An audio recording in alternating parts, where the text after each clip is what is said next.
Hey guys, welcome back. And today is episode 4 of the Lib Podcast, and we have another special episode. Not only are we all going to be giving you our top 10 movies of 2022, but we're going to do so with another special guest. And today we have Cassandra Spiteri. Hey Cassandra, how's it going? Hello. Cassandra, hey.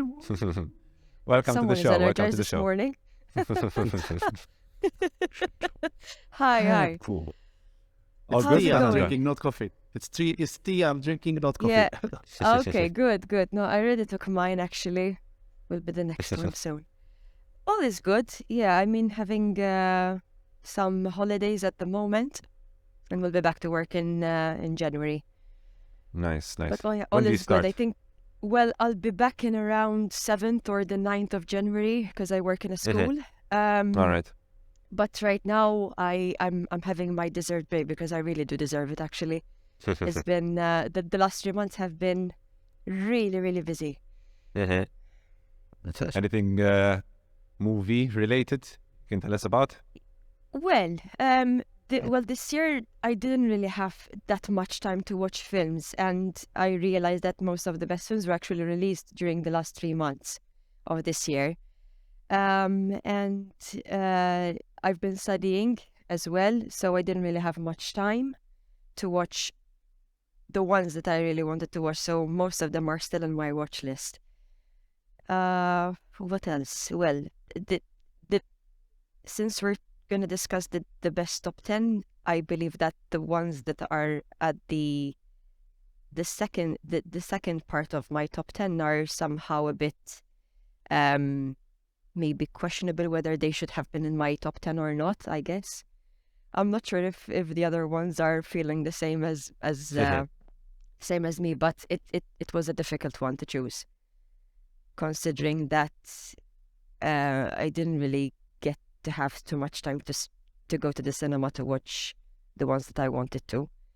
But I have to say that 2 of them, yes. It's just that one of them maybe didn't deserve to be in the top 10. Ooh, okay. Now we'll see. We'll discuss that. We'll see. Ominous. Maybe not. I don't know. I have to see your opinions on it as well. Mhm. Don't We'll worry, have don't worry. time to talk about You know our opinions. Joe will also know let our you know his opinions. opinion. Absolutely. Okay, Cassandra, so can you introduce a bit yourself and what Sure. got you into Yes. movies? So, I'm Cassandra Spiteri.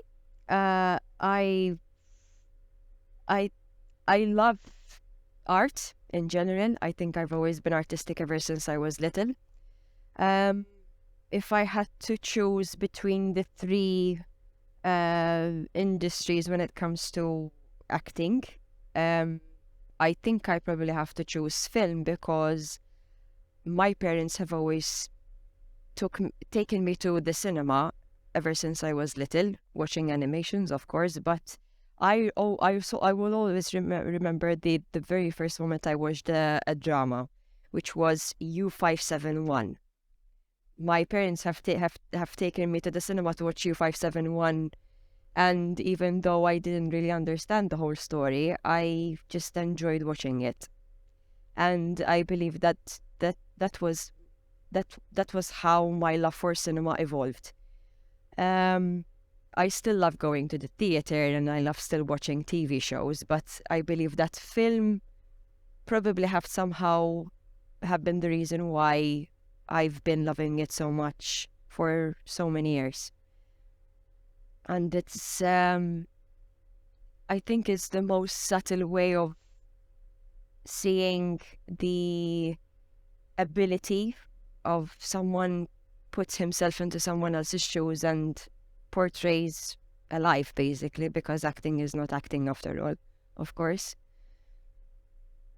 We'll have That's someone. very, very interesting. We'll have something inhabiting the shoes of someone in the list in that movie, hopefully. Okay. Okay. So U571 was your gateway drug, basically. I think so, yes. I mean, apart from also the amount of animations, especially Disney, because I've also been a huge Disney fan as well. Since that was the very first drama that I watched, somehow I've been drawn to it, I guess. it's sometimes it can be a bit inexplainable in a way that you are just intrigued into what you've watched, and I liked it. I just it's a bit hard to explain, I guess, especially when you love something. I believe. You know that was filmed in water, right? Part of it was filmed in water. Yes, I do. Yes. And immediately, quick trivia. That's how Bon Jovi, after filming in Malta, said, "Don't go to Malta."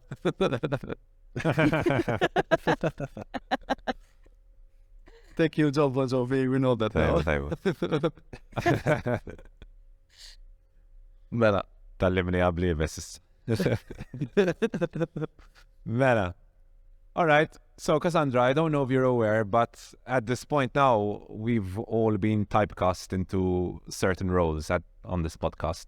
And one of us has now basically become known as the hater of all that is Marvel. Oh. And that is the one and only Joe Paolella. All right, Joe. Okay. I'm all good. I still hate most Marvel things. There's no Marvel I in the do top love 10. No. I do love Marvel, but actually I've been disappointed recently as well. I wish I could love Marvel. Because I love comic No. books, I love superheroes, I wish I could love what Marvel does, Yeah. but I don't. Yeah. Why have you been disappointed? That's a good question. Why have you been disappointed? Is that question is to To Cassandra. well, considering what I've watched recently, this year, it's just about, I guess, attracting numbers and money. I think that's all I can say, to be honest, because I have to admit that. So when it comes to Marvel, I like watching the films. I am not a comic fan, I have to admit that, but I'm quite lucky enough to listen to the stories by my husband because he is a huge comic fan, both DC and Marvel. So Shout I out get Cassandra husband. yes. Daniel. So I get yes. So I get to know the backstory and whether the film is accurate or not by him. And however, though, if the film that comes to my mind all the time recently is Doctor Strange, the Multiverse of Madness. The Multiverse of Madness, yes, because I forgot the whole name of it. Honestly, that felt like WandaVision season 2. Same. Fair enough. Why did you had to name it? And you should have based the film on Doctor Strange, but it was mainly about Wanda, honestly. And also not to mention the TV shows that came out as well recently of Marvel. I think the one which I probably liked the most was Mrs. Marvel. I Same guess. here. Because She-Hulk was so out there with feminism. I think it was way too much. Even though I am a feminist, I have to admit that. But yes, I've been quite disappointed. Unfortunately, because I do like superhero movies. I love them. All right, Cassandra, I think I we think we probably all can agree with you. agree. Okay, good. No. Good. I think, I'm happy with especially that. Joe. No, I more haven't- than agree. I haven't seen Miss Marvel and She-Hulk, so cannot comment. But Multiverse of Madness, But- yeah, I was disappointed a lot with Multiverse of Madness. I tend to call it multiverse of blandness, but anyway. I'm not going to comment on Doctor Strange. Now we'll talk about it a little later on. He's not going to comment because it's his number 2 film of the year, that's why. Symbols probably. It's in his top 10. It's in his top 10. It's not. But let's see, I'm let's going see. to mention it. All right. So that's Joe, and that's his role of Marvel hater. And then obviously we have the master of cringy dad jokes and fascinating trivia. We have Franco Rizzo. How's it going, Franco? Don't insult my dead jokes, okay? I will leave the podcast once and for all, and then you have to find someone else. Your dad jokes are going to make me leave the podcast before you. Yeah, it's good. Like I've been watching.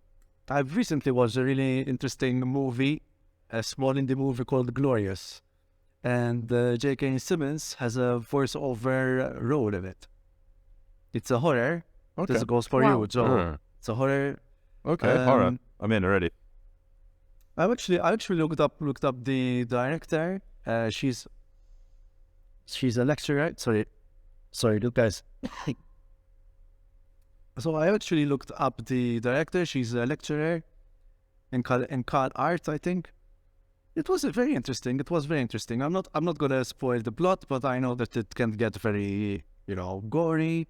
It has its charm. It's the humor is also hits. Again, it shows its budget, but it also works around the budget well enough because it's a one location horror as well. It all takes place basically in a grotty, squeamishly dirty lavatory in the middle of nowhere in the USA. Ooh. Hmm. Nice. I love location movies. And there's also a cosmic horror element as well. So if you're into cosmic horror, Okay. I suggest it. And I'm it's very definitely in. short. It's very short. It's for 1 hour 20 minutes. So it didn't overstay its welcome. Okay. Nice. All right. I think I So need to confess something, just so you know. I'm one of those that don't watch any horror movies at all. That's horror fine. I'm one of hater. those At all, freaks that watches at too all. much. Horror hater. I'm. It's Yeah. it's not because I'm a horror hater. It's just I get so impressed with all the visuals. I mean, even when I had to watch Stranger Things this year, it was very, very hard to endure certain the scenes which basically when the characters are lifted by Vecna and you see all the whatever. Yeah. Have you seen No, I get that. Hereditary? I think, and No, I wouldn't if you don't like horror. no. it's an amazing movie, No. but if you don't It's like incredible. if you can't deal with horror, definitely don't watch I Hereditary. can't. It's very difficult to deal with horror. Yes. Quite some twitches. I in the get movie. that because Joe, I I think also the natural human reaction isn't meant to like horror. You're meant to be like afraid of it. No, it's I'm the kind of weirdo that like sits down on a nice cold night by myself. You know what? I feel like shitting myself. Let's put this on. And then he sleeps with the lights on. That's what he does. maybe Cassandra, try The Witch. That's spoilers. That's one of my all-time favorite movies of all time. Yeah, it's very The mood- Witch It's, by Robert mood- Eggers. it's moody It's horror. Moody, esatti, rather than Okay. like horror. But then there's the last. There's a particular scene which if she doesn't like people convulsing, she will absolutely hate. Ah, But- yes, wait- no, there's that scene. Actually, I wanted to add something because I forgot about this. You know that then I wouldn't mind watching films like Exorcism. Yeah, For some okay, reason, interesting. I'll be fine with that. So maybe watch The Exorcist. Witch then. Yeah, That's is Lighthouse. I'm not going to say it's similar, but Lighthouse is very much a mood piece, much Yeah, more it's a a more psychological moody, piece. esatti. But I'm gonna and I take note think of those. Lighthouse. I think she'd like it because it's a both. It's also one location, two characters, two Yeah. great actors, Pattinson and Robert Pattinson and Willem Dafoe. So you quite be invested into it, and it's Yeah. got great Basically, chemistry. watch all of Robert Eggers' movies, basically. Yes, Okay. basically. And I forgot. He's, I forgot Don't be that. afraid of Swedish people. Watch Midsummer. Afraid of Swedish people. Yes. I forgot that Stranger Things was out this year still. Yeah, season 4. It was actually, I think it was, for me personally, was the best season of all. Oh, by far. I No, think By so. far, by But at this, however, at the same time, I have to admit that I noticed that the side characters gave so much importance rather than the main protagonists. Mhm. And I actually I prefer don't think. go for it. Sorry, I was gonna say that I don't think I've ever noticed that in TV shows. This was probably the first time I noticed it. For some reason, I saw that the character of Vecna and the actor Joseph Quinn, Eddie Munson were the actual protagonists rather than Max, 11, Finn, anyone else. Miskin bil-girl. Verità, 11 got quite a bit part role. Sorry, Andrea? 11 got quite a bit part role in Yes. this. However, I still found her character development throughout the whole season as a bit boring for some reason. I don't know if there was something lacking. Millie Same Bob old, Brown same said, old. though. Millie Bob Sorry? Brown said that Yes, she yes, didn't. she did. She said she'd rather had 11 killed in the season rather than leave it. So there you go. It was because it's like you said, it's like there's no sense of sacrifice or stakes. Exactly. And actually, I preferred the first part to the second part. The second part I found it a bit. It didn't click with me. The first part, I think because the first part leaned heavily into the horror elements. Could be. I think I remember agree. watching the whole season all throughout from beginning to end. I didn't watch part 1 and part 2, so I wasn't ready for that. I wanted to watch the whole season. Could be maybe I chased the second part later on because I watched it separately. That's why. No, I think I agree with you, Franco. I thought the first part of the season, up to the final episode of the first part of the season, was leaned really well into the horror and like into the characters. The second part of the season, especially the last episode, I didn't really enjoy. I'm going to be honest. The last episode was a bit too cheesy for me. I didn't like it. It was a bit too much. But up till the Max episode, that was brilliant. Of That course. was really good. Running up to Agreed. For Netflix. And they gave this new singer some coverage or some exposure. Kate Bush. New singer. Yeah, New New singer. her debut New- single, as far as I know. But haven't you seen the memes of people commenting? Oh, I didn't know this new singer, Kate Bush. She's an big singer. Well, TikTok discovered the new singer. Yeah. Oh, man. Yeah. I can't wait until they discover this little indie band called Led Zeppelin. They're gonna freak out. What's their name? Wait, London, what's their name? There's this band that they're basically copy paste of Led Zeppelin. Greta Van Vliet. Greta Van Fleet, exactly. Yeah, literally a copy paste of Led Zeppelin. It's Literally the a copy equivalent paste, of, Mom, can we have Led Zeppelin? No, we have Led No. Zeppelin at home. It's And Greta then Van you show Vliet. Greta Van Fleet. It was All right, guys. Let's move on because we have a lot to talk about. skiing. Cassandra, I don't know if you know, but I'm a bit of a masochist, so I watch. Can you pick and repeat that? choose. Sorry. I'm a Can bit you of a repeat that? masochist, Oh, so I pick and choose the worst series out, and I watch them. No, I don't do that on purpose, but unfortunately, my choices are sometimes questionable. So, in everyone's Okay. favorite part of the episode is what's going on with Willow. I don't know if you know what Willow is. Maybe you watched the old movie which came out in the 80s. But anyways, there's a No. series out right now on Disney Plus, and it's getting close to being like one of the worst series I've ever watched all time, and that's saying something. Whole And time. now we've gotten to episode 5, which was unfortunately the worst episode so far, which is saying something. That's me and my struggles with Willow. Can you mention the actual name of the series again? Willow, Willow. Just Willow. Just Willow. Yeah, All right. that's it. Okay. Yeah, that's it. All right. Okay. All right. Yeah, it's I think something. Oh wait. I. All right. Okay. I know it because I just saw the cast. Yeah. I've heard of it. I just heard of it though. No, I didn't realize it was on Disney Plus. But yeah, I got to know that it's about. It's like you're watching. Was it like you're watching Lord of the Rings? Or it's a fantasy, no?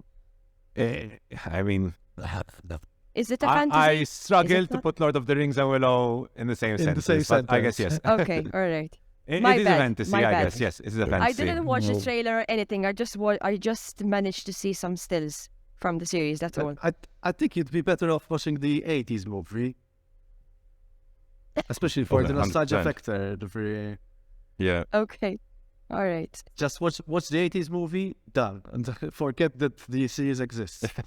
And Andrea will never forget, but... Andreas just putting himself through it every week. I do, because once I start a series, I can't stop it, even if it's No. the worst thing ever. No, I'm no, awful at. Yeah, no agreed. longer oof good, it's oof bad now. No, it's so bad. So there was at one point you watch one episode, you're like, it's getting better. I think it's going to turn Mhm. good. Now it's just No, I thought episode 3 was actually decent. Episode 4 improved. But episode 5 was torture because characters actually started to talk. Like I said, whenever the characters aren't talking, it's just action, mindless action. You know, it's okay, isn't it? It's possible. Entertainment. But once the actors start to actually talk and the characters have any kind of, I wouldn't say development because that's an offense to any kind of development which takes place in proper series, but development and try to develop their characters, it's a struggle. Trust me.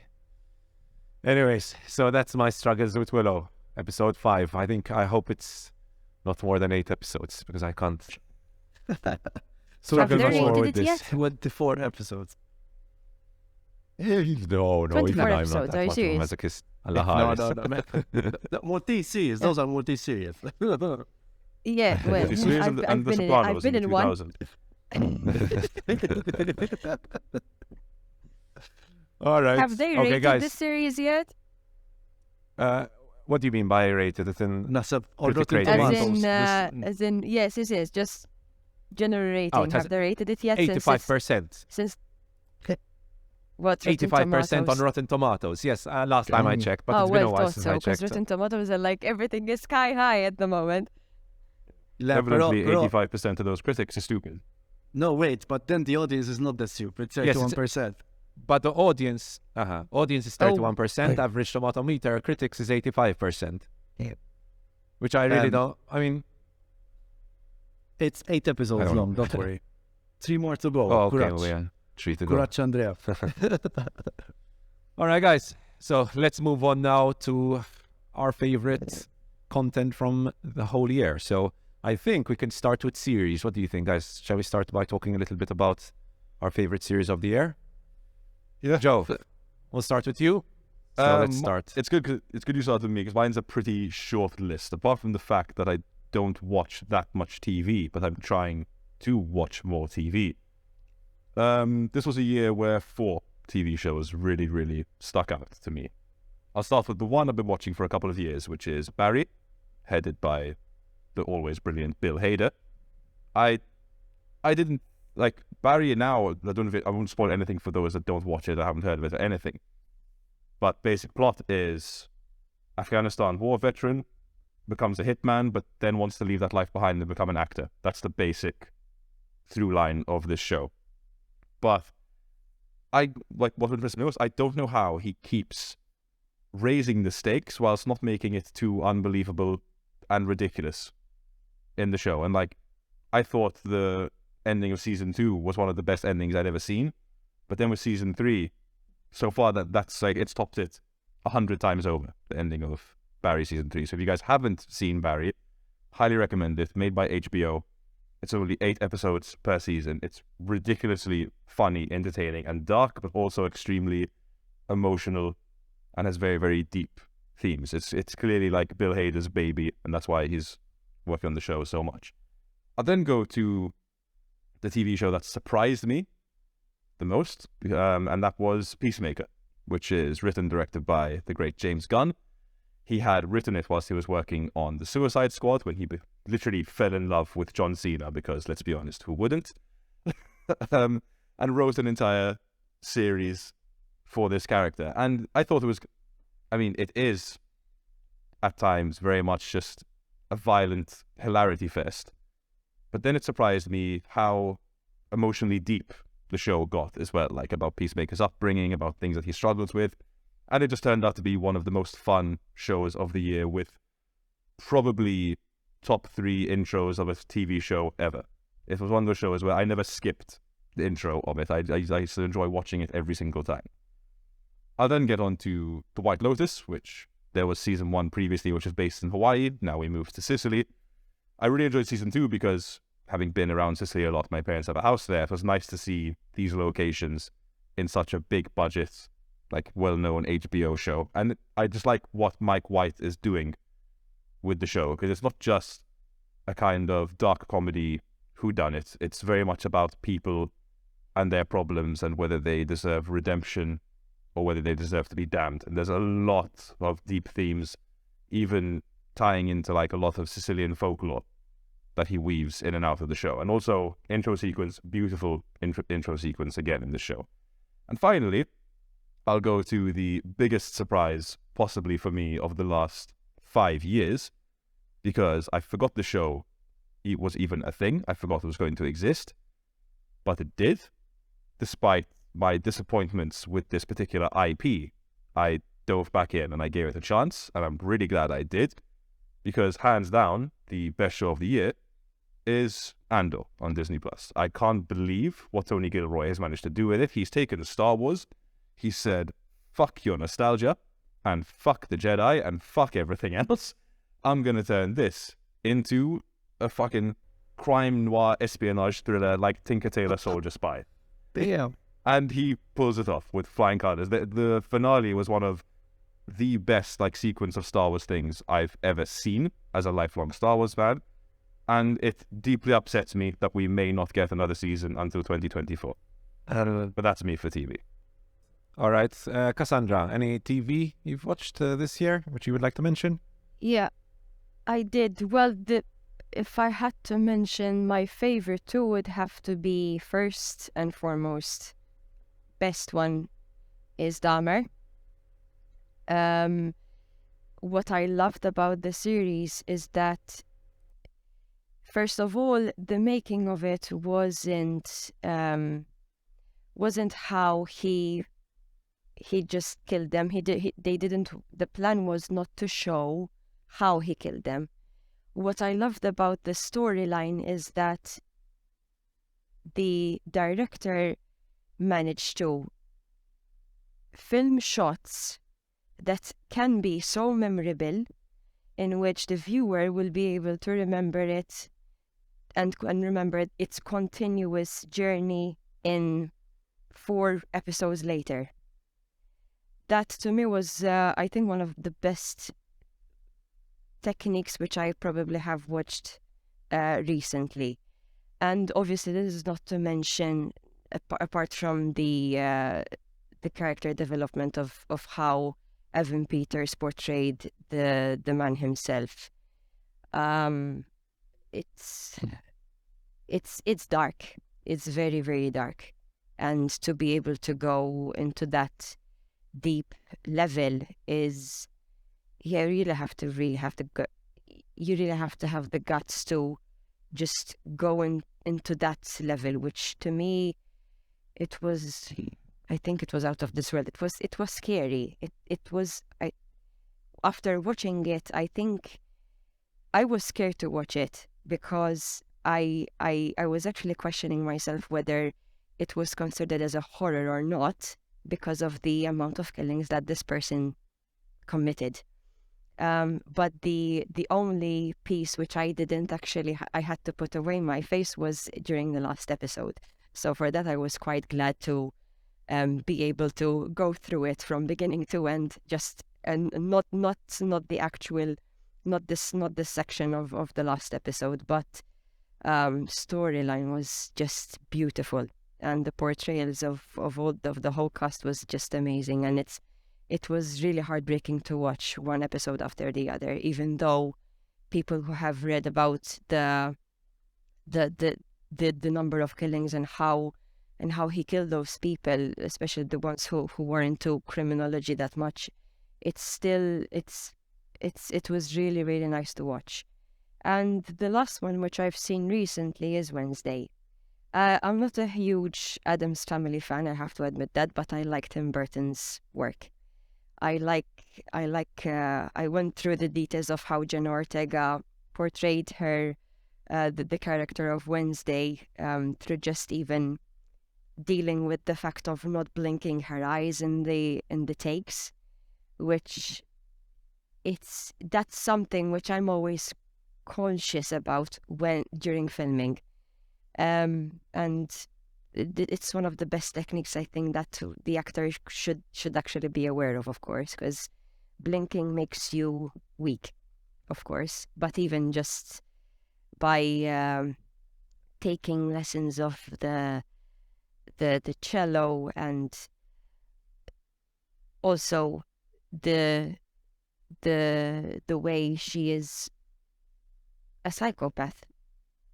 I just love the fact that, sorry, I'm jumping into something else, but the fact that my job is related to observing students when it comes to mental conditions, learning differences, and learning disabilities have always been intriguing. It's very psychological, and when you see these types of characters, I'm always intrigued by watching them, and she did a really, really, really good job. And she actually got a nomination for the Golden Globes anyway, so she did a really piece of work.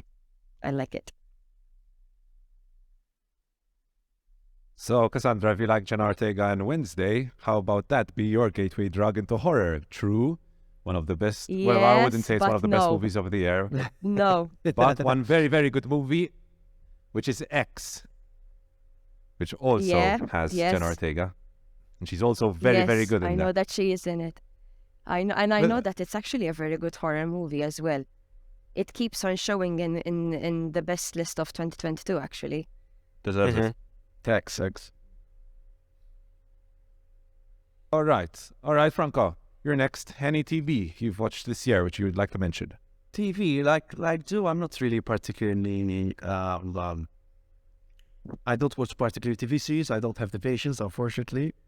But the recent one that I've watched that I really liked, very short, 4 episodes. It's from Netflix Italy, called Vatican Girl. Like I said last time, I'm a big fan of political conspiracy and espionage, but this is very based on fact. Like there's a good amount of journalistic evidence supporting this conspiracy theory, so to speak, and I really liked it. I mean, it took me back to the times where I used to watch like these documentaries on Rai back in the day about these Italian political history, and this one was very, very well made. It had very great cinematography, and the thriller elements were there as well. And then I would agree, Andor. I've only seen 4 episodes of Andor, but I'm saying that this is quite a series with huge potential. I haven't seen anything yet, but the first 4 episodes flew by past, and was kept on being curious to see what's going to happen next. And finally, and I think we all forgot about this series which came out this year. I think one of my favorite series was Severance. Haven't seen it yet. You haven't seen Severance? Haven't seen it Yep, yet. it's on my list. It's on my list. Haven't seen it yet. Oh my god, it's a very greatly filmed workplace satire by Ben Stiller, but it also has that sort of thriller elements as well. Anyway, watch it.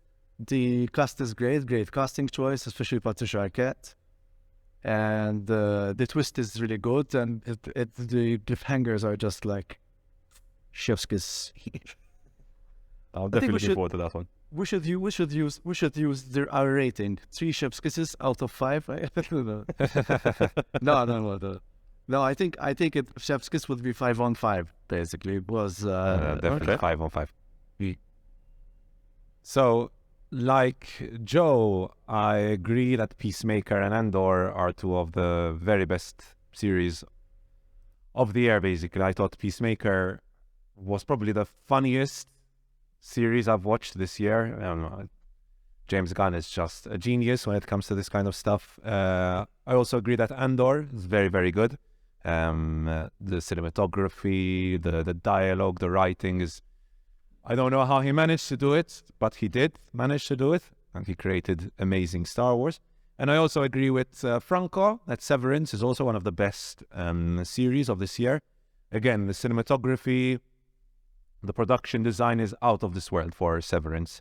I think Ben Stiller did an amazing job there. The performances also are really impressive. So those three I agree. Then I also listed Better Call Saul season 6, which I don't know if anyone here watches Better Call Saul, which I really, really liked.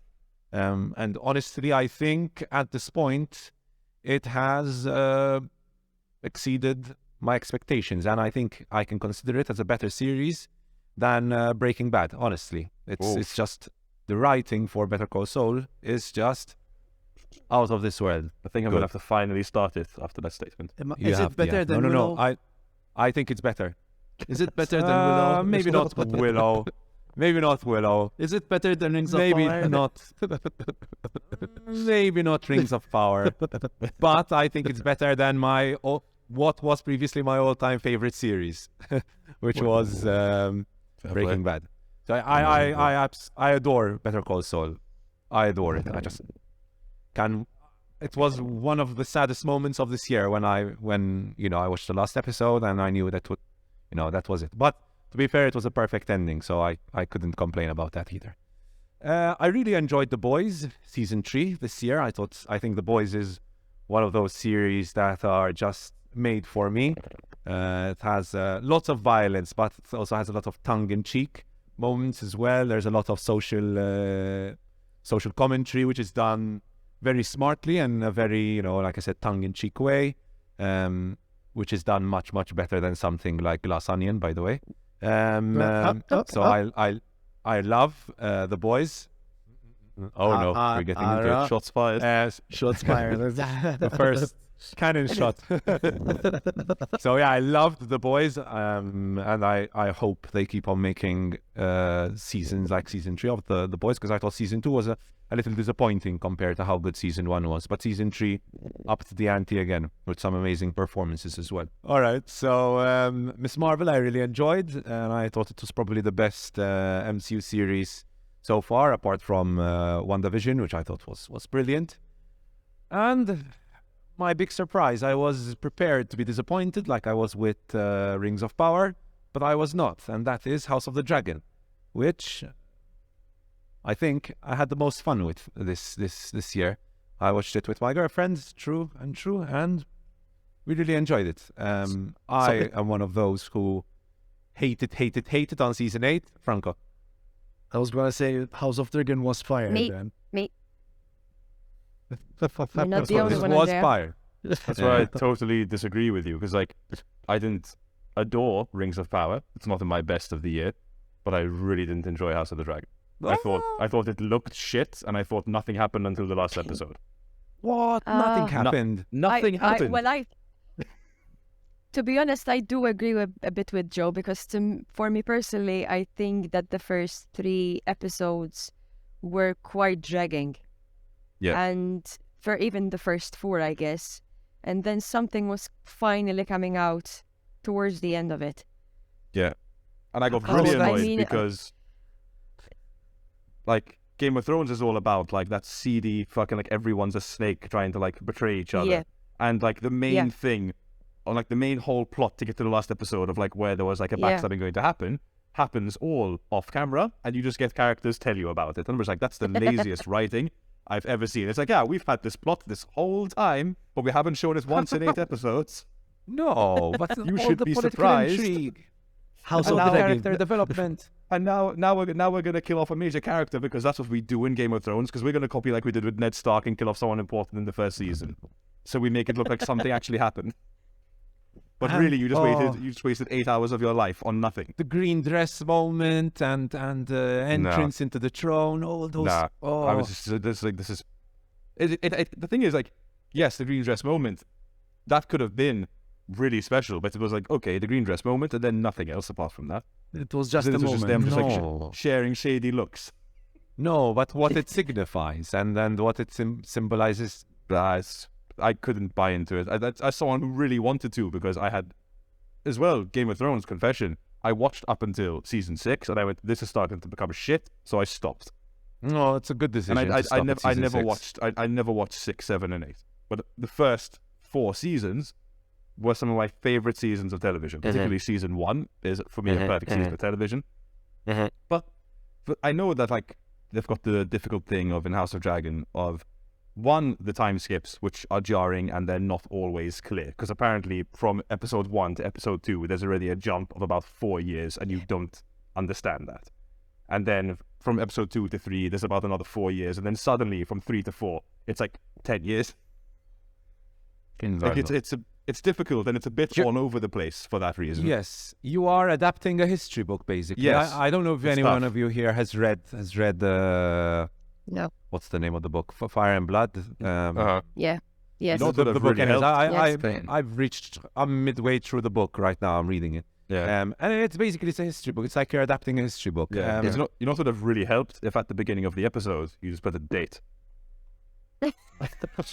I mean, they do say it's how many years prior to. It's not hard. You start the first episode with a date. I don't know how the hell they do dates in Game of Thrones. I don't know, 2043 or I don't know, whatever their dates are. And then the next episode you start it. It's this year now, and then it's that year. Like,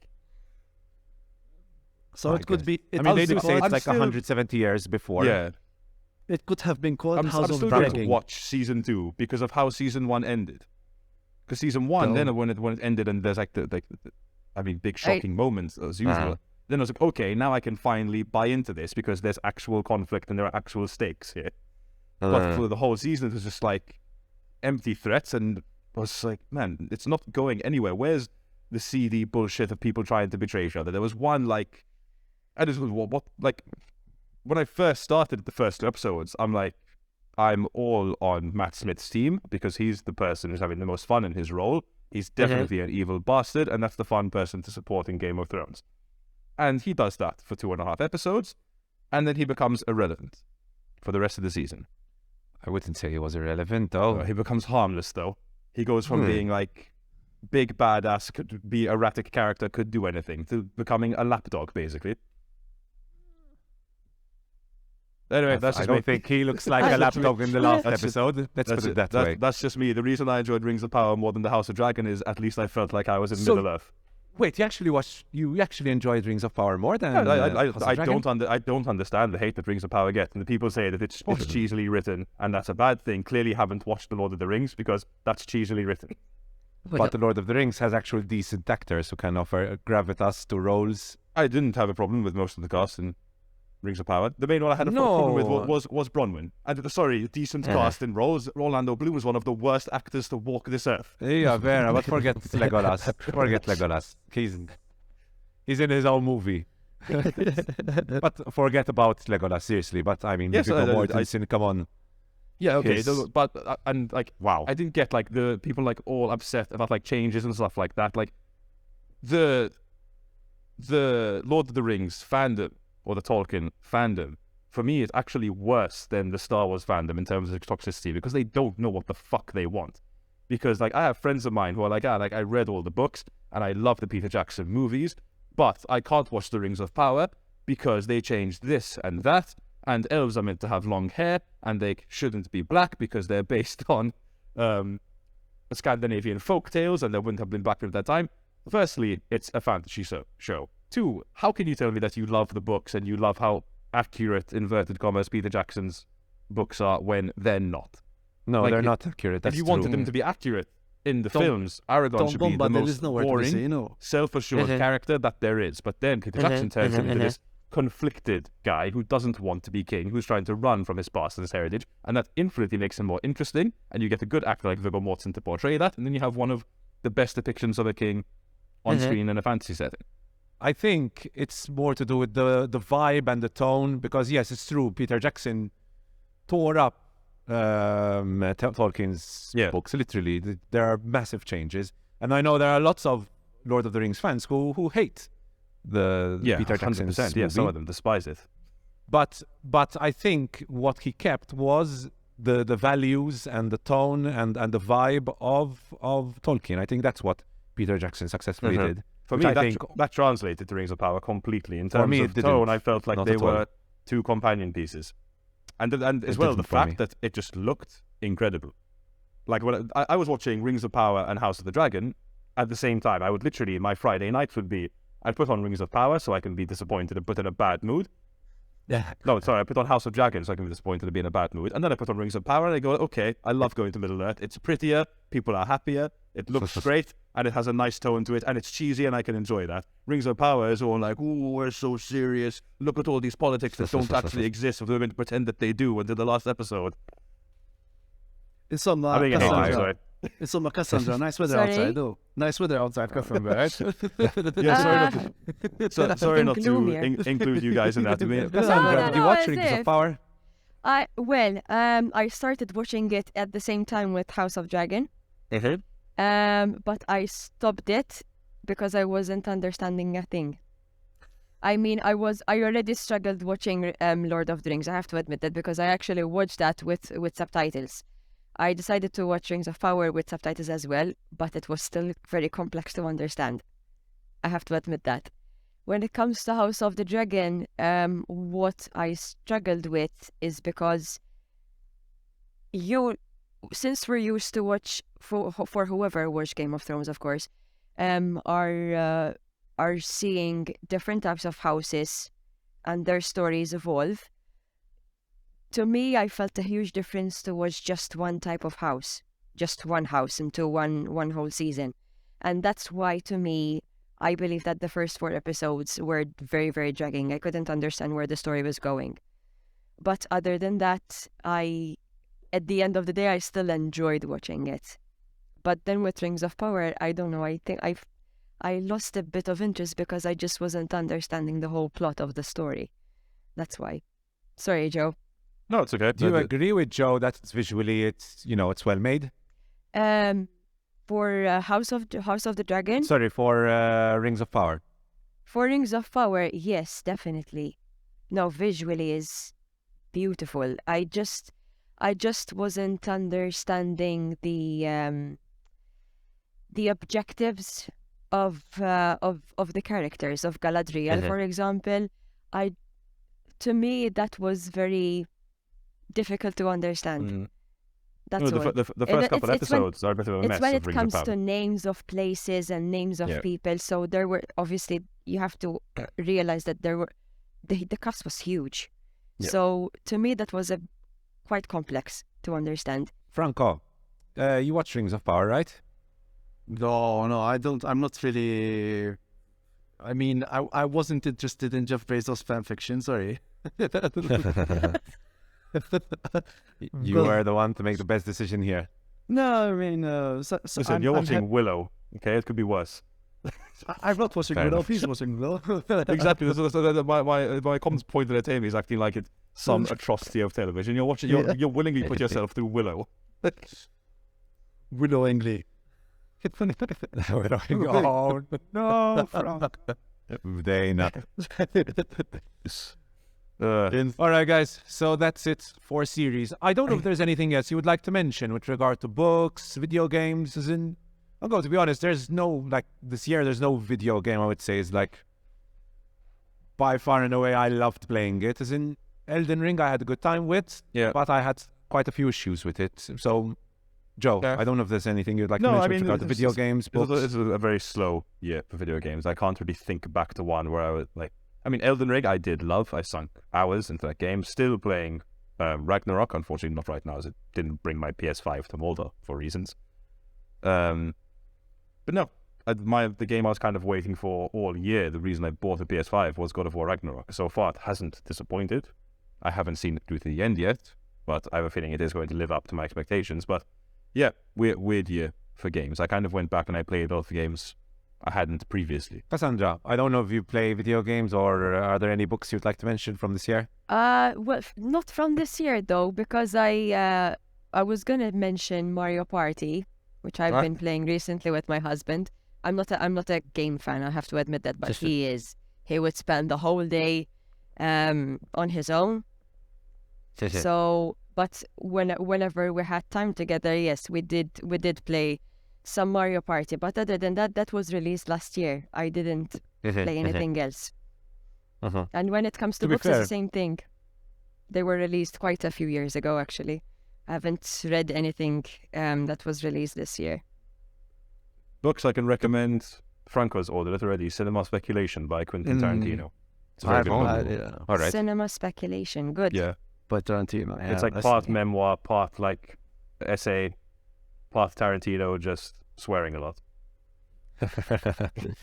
Actually, this year I started reading the biography of Don Mintoff, but I haven't continued. No, it's interesting. Really, this is what I do. Like I read, like I have the biography of Eddie Finnegan, then I have the biography of Don Mintoff. Remember the I was gonna say, I remember those when we were trying to sell them for you. I made them kiss. Yeah. We'll link you to an advert that we did just to sell for me to sell my books. And it was my Golden Globe nominated performance. that was I read. I didn't read any books that came out this year, but I'm still waiting for Cinema Speculation to be delivered, and apparently it's gonna take a while because of this strikes in England. So that's a shame. If you had told me, I would have bought it for you and dropped it off for you when I came down. It's true. Well, yeah, but I support the strikes. They deserve better value. Yes. All right, guys. Shall we move on now to our honorable mentions of movies which didn't quite make the list? And we can also mention a disclaimer of movies you haven't watched, which might have made the list. So, Joe, do you want to start? So I will kick off with movies I haven't seen. The ones, at least, looking at my letterboxd, I can point out. Tar, I know there is a way to watch it right now, but I'm waiting to watch it in the cinema when I get back to Scotland. Haven't seen White Noise yet. Haven't seen Babylon yet. Haven't seen The Whale. Haven't seen Master Gardener. Athena. There's a few I haven't seen, basically. But to go to honorable mentions, I actually have to say, this 5 I've got here were quite hard not to include in my top 10 list. Spoiler, in my honorable mentions before, there was Top Gun Maverick, which I decided to cut out of my honorable mentions, just because it's probably going to get a mention in some... To be fair, every top 10 list you look at around the world, Top Gun Maverick's in there, so I don't feel like anyone's missing out with that. But yeah, honorable mentions, I'll start with Jordan Peele's Nope. It was a film I did really, really enjoy. It was huge. I saw it in the cinema, but I feel like he needs to kind of now focus more on his narratives than on his scale. It's incredible that he's going for these kinds of things already. Only what now? His 4th film? Is this his 4th or his 3rd now? No, 3rd. Get Out. Get Out? It's third. Third. So on his 3rd film, he's doing something as big as this. Very, like, Spielberg-esque. It's incredible to see him attempting these kinds of things. He seems to tighten the story and his themes just a little bit, and then he's got me on his hook. A surprising one for some of you, Men by Alex Garland. This was one that was incredibly divisive in the beginning part of the year, and a lot of people really didn't like it.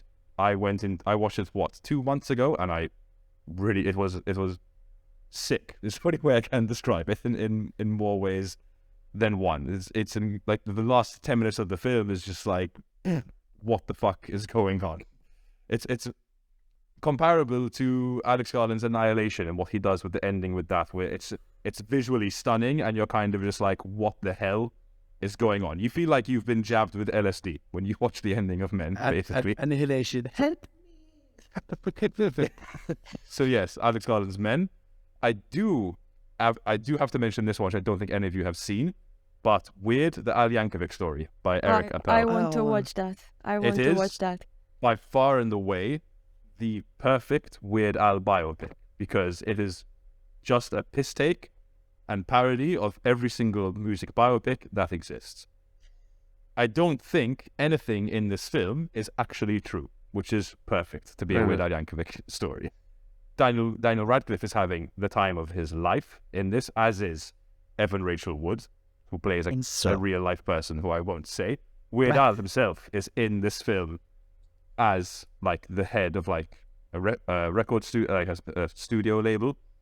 And it feels like it's the kind of parody movie which should have been made in, like, 2002. But for some reason, someone made it now. Hold on. It's ridiculous and it's fun. There is. I will correct you because there is another one with John C. Reilly called Dewey Cox. Yes, exactly. It feels like the Dewey Cox story. But then again, that was what 15 years ago. The Dewey Cox story. And not to mention that Dewey Cox is a completely fictional character that they use. Yes, they exactly. This feels like they did Dewey Cox, but based on a real person, and you kind of just have to let the film take you and just go with it, because if you try to take it seriously for a second, it's like Weird Al's music. If you could listen to Weird Al's music and you try to look at it as an actual song, you go, this is really stupid. Because it is. It's a parody. It's meant to be stupid, and that's why the film is fun. But I'll move on. It's an autobiography, the cover version, then as well. Yes, exactly. Also, my honorable mentions, we spoke about it, I think, just last week. The Fabelmans by Steven Spielberg. Oh, okay. Very, very good film, but it didn't make it into my top 10. And lastly, also spoke about last week, I would say it's up there with one of my best cinematic experiences of the last couple of years, but I still don't think it's one of the best films for me in the top 10 of the year, is Avatar: The Way of Water. Despite being an incredible experience at the cinema, I don't think it is all round a good enough film to make it into my top 10 consciously. So those are my 5 honorable mentions before we go into the list. All right. Okay. Cassandra, would you like to mention any honorable mentions or stuff you still have to watch? Well, with the honorable mentions, I don't have much. I actually have just one, which was Blonde. It didn't make it into my top 10. I wasn't sure whether I should put it in the top 10 or not, because the film was based on a book which I haven't read, and they are very dark elements in which are quite contradictory to how Marilyn Monroe actually was. So that's why I think that was the only reason why I didn't put it in the top 10. But other than that, I love Anna de Armas' portrayal to her, which, just to at least compare it to just the few features which I had watched of Marilyn Monroe herself, were quite accurate. And even close people who knew her actually said that she did a really, really a very outstanding portrayal of hers. So for that, I wasn't sure whether I should put it in the top 10 or not. That's all. But other than that, I didn't really have any others, since I didn't really have time to watch too many films this year. There were, of course, others, but I don't think that they are still part of the honorable list. You know what I mean? They are okay, but not in that list. Because then I have a long list to watch, of course. I think some of them Joe actually already mentioned. Triangle of Sadness, Everything, Everywhere, All at Once. Babylon, I actually planned to watch that yesterday, but I got to know that it's going to be released next month in Malta, so I didn't really have time to watch it. However, I actually didn't read too many good reviews about it either, even though probably the cinematography is quite good. Mrs. Harris Goes to Paris, Living, The Fallout, She Said, All Quiet on the Western Front, which I'm guessing that it's probably the film that is going to win the Academy for Best International Film for some reason, even though I haven't watched it yet, but most of the articles are all around that film. Corsage, another one. It's an Austrian film. Tar, White Noise, Women Talking, The Menu, The Whale, Causeway, and Cyrano. So there are many. So Blood, there's a lot of movies. Blood was quite long.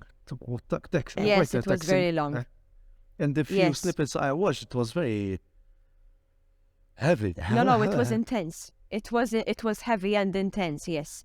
But that's why I wanted to say that I wasn't sure whether I should place it in the top 10 or not, just because I'm not aware of the book and I'm not aware of the non-accurate elements of Marilyn Monroe. That's why. It's just for that reason. Can I So I ask? wasn't sure whether... Tell me. No, can I ask a loaded question actually? How did you find? Because part of the controversy surrounding Blonde was how I'm not gonna say they're lying, but how there was a certain almost misogynistic element in it. By the way, by the it was almost like they said that he really leaned onto the victimization of Marilyn Monroe. What do you think about that element? Yes. That was another element, yes, as a matter of fact, because the whole movie throughout was sad. It was heartbreaking, it was touching all the way.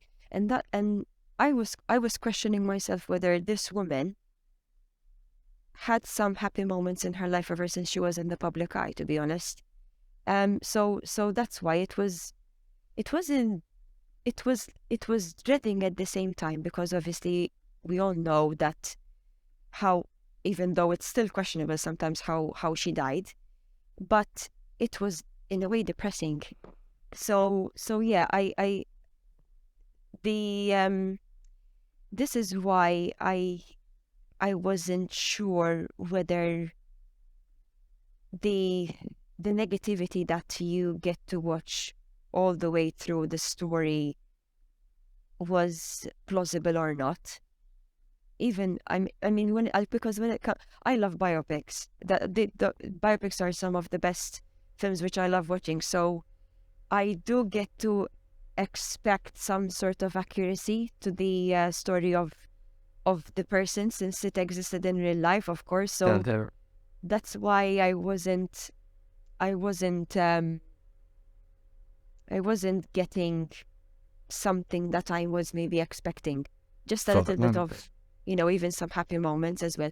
I do remember I'm gonna shift into a TV show now.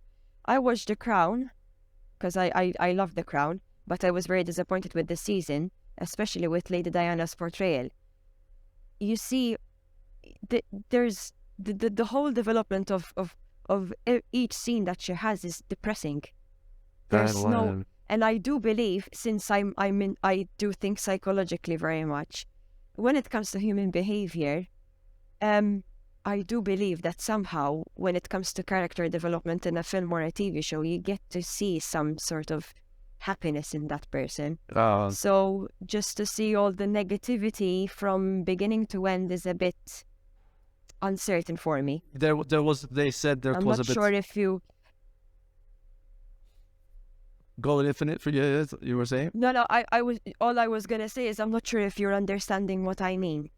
No, I know, because they it's like fetishizing the tragedy of her, basically. Yeah. I know. Yes. From the few parts that I've seen, it looks stunning. It looks amazing, like cinematography. But then again, Definitely agreed. and I'm still weighing whether I should put myself to 3 hours of that. Yeah. Yes. For me, it was 3 hours of three depressing hours, I guess. Yeah. For me personally, that's why.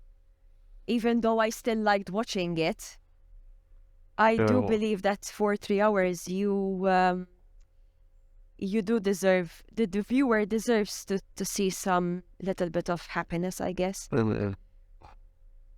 I agree completely. Rather than something completely negative all the way. It was a bit too much for me. You saw I it? agree, Cassandra. You saw it, Andrea? Yeah. Yes, I watched it with my girlfriend. My girlfriend hated it and stopped watching it with me midway through because she couldn't stand Okay, the all right. completely negative, depressing portrayal of Marilyn Monroe. But in my case, I think I suffered through because the performance was incredible. No, so because I, you're a agree. I masochist. admired the performance. Because you're a masochist. That's why you suffered. No, but it was actually good. No. In this case, it was actually the performance was impressive. So I have to say Yes. the performance was really impressive. But it was depressing. It was way too depressing. And I agree also with Cassandra on The Crown, but only partly on what you said on The Crown. So I was very disappointed with the last season of The Crown. As always, it's an amazing production. The production design, the way it's shot, everything is brilliant. But I think that some of the writing this year was a little off. And I think it's the first time I will say that, because I was slightly disappointed also with, I believe, the third season, but that was more to do with nothing much happening in that decade. I think that was portraying the 70s, I believe. So 70s and so 80s. I understand. Yeah, so that season I struggled with as well. But this season, I struggled more with the writing for certain characters. Like I think the forced conflict agree. between the Queen and her husband was a little forced at times. Although the performance is amazing, nothing to say about that. I agree with Um, what you just said. I didn't want to go into detail since we're talking about the films now. True. So all right. So that's my comment on The Crown. So Franco, honorable mentions. Okay, still on my watch list low in net. We have The Menu and Avatar, Way of Water. We have also Top Gun Maverick. I've yet to see Top Gun Maverick. Babylon, Women Talking, but it still has to come out. There are some. I didn't see The Happening as well. That's a French movie. But there's also Hit the Road, a Iranian movie by the son of Jafar Panahi. Funny enough, we mentioned the director last time. Now, as far as honorable mentions go, what I agree exactly with what Joe said about Nope, which is one of my honorable mentions. Guillermo del Toro's Pinocchio. There's also Throne, the Norwegian adventure movie. It gets an honorable mention because I'm still impressed by how weighted these special effects looked like. It looked very realistic. Batman, Matt Reeves' Batman. It gets an honorable mention only because of its length. Again, the length worked against it. It has great cinematography. It should be the way that Batman should go. I think it can only do better than it did with this one. And I have an indie movie which has been getting so much rave reviews. Sorry, too much R's. There's going to be lots of alliteration. Rave reviews and by every reviewer, because it's called RRR, Rise, Roar, Revolt. It's a Tollywood movie because it's not from Bollywood. It's from a different part of India. And I'm going to add another R with Reservations. It's an honorable mention because the movie, it is very fun to watch. You have to watch it on its own terms. You see some scenes and it's like, it's basically, in Maltese we say it's full of Zindati, basically. It's 3 hours of Zindati. So there's lots of ludicrous exaggerations, but it's fun. It's very well choreographed. Like it takes a very anti-colonialist stance. However, it is undermined by the fact that it leans towards Hindu nationalism, right? Because recently India was swerving towards the far right, very dangerous towards the far right. And that's why I say it with reservation, because it's a very soft propaganda. I would mention it, like you said, I would mention it in the same sentence as Birth of a Nation. Like I basically wrote the whole essay of Life and Journey because Spike Lee says like he understands the importance of filmmaking techniques that were pioneered in Birth of a Nation. But at the end of the day, that movie is fucking racist, basically, Birth of a Nation. You know? No. I mean, that's it. I mean, it's part of the fact. So we have to watch it with 2 states of mind. 100%. And it happened to me with RRR because RRR I watched. I think the best review out there is Patrick H. Williams, Again, sometimes it's very exaggerated with lots of superlatives. It's fucking great, fucking fun, blah blah blah. But then he did mention the fact that, and I have to agree. I'm not exactly the expert on Indian politics, but there's a troubling element. I've read some articles about it, that it's a soft propaganda for Hindu nationalism, which is funny because the director makes the point that in the beginning he says that this account is fictionalized. He makes it clear, but then at the end of the day he appears into the last dance number, and I'm not gonna sum off. It's not a huge spoiler, but one of the major secularist and Muslim independence hero of Indians are totally ignored. They're not even mentioned. Like Mahatma Gandhi, and there was another Muslim, I cannot find the name, a Muslim independence hero. Sorry, there was a Muslim independence hero that was totally ignored. Yeah, sorry for the noise. What is noise? Beep. But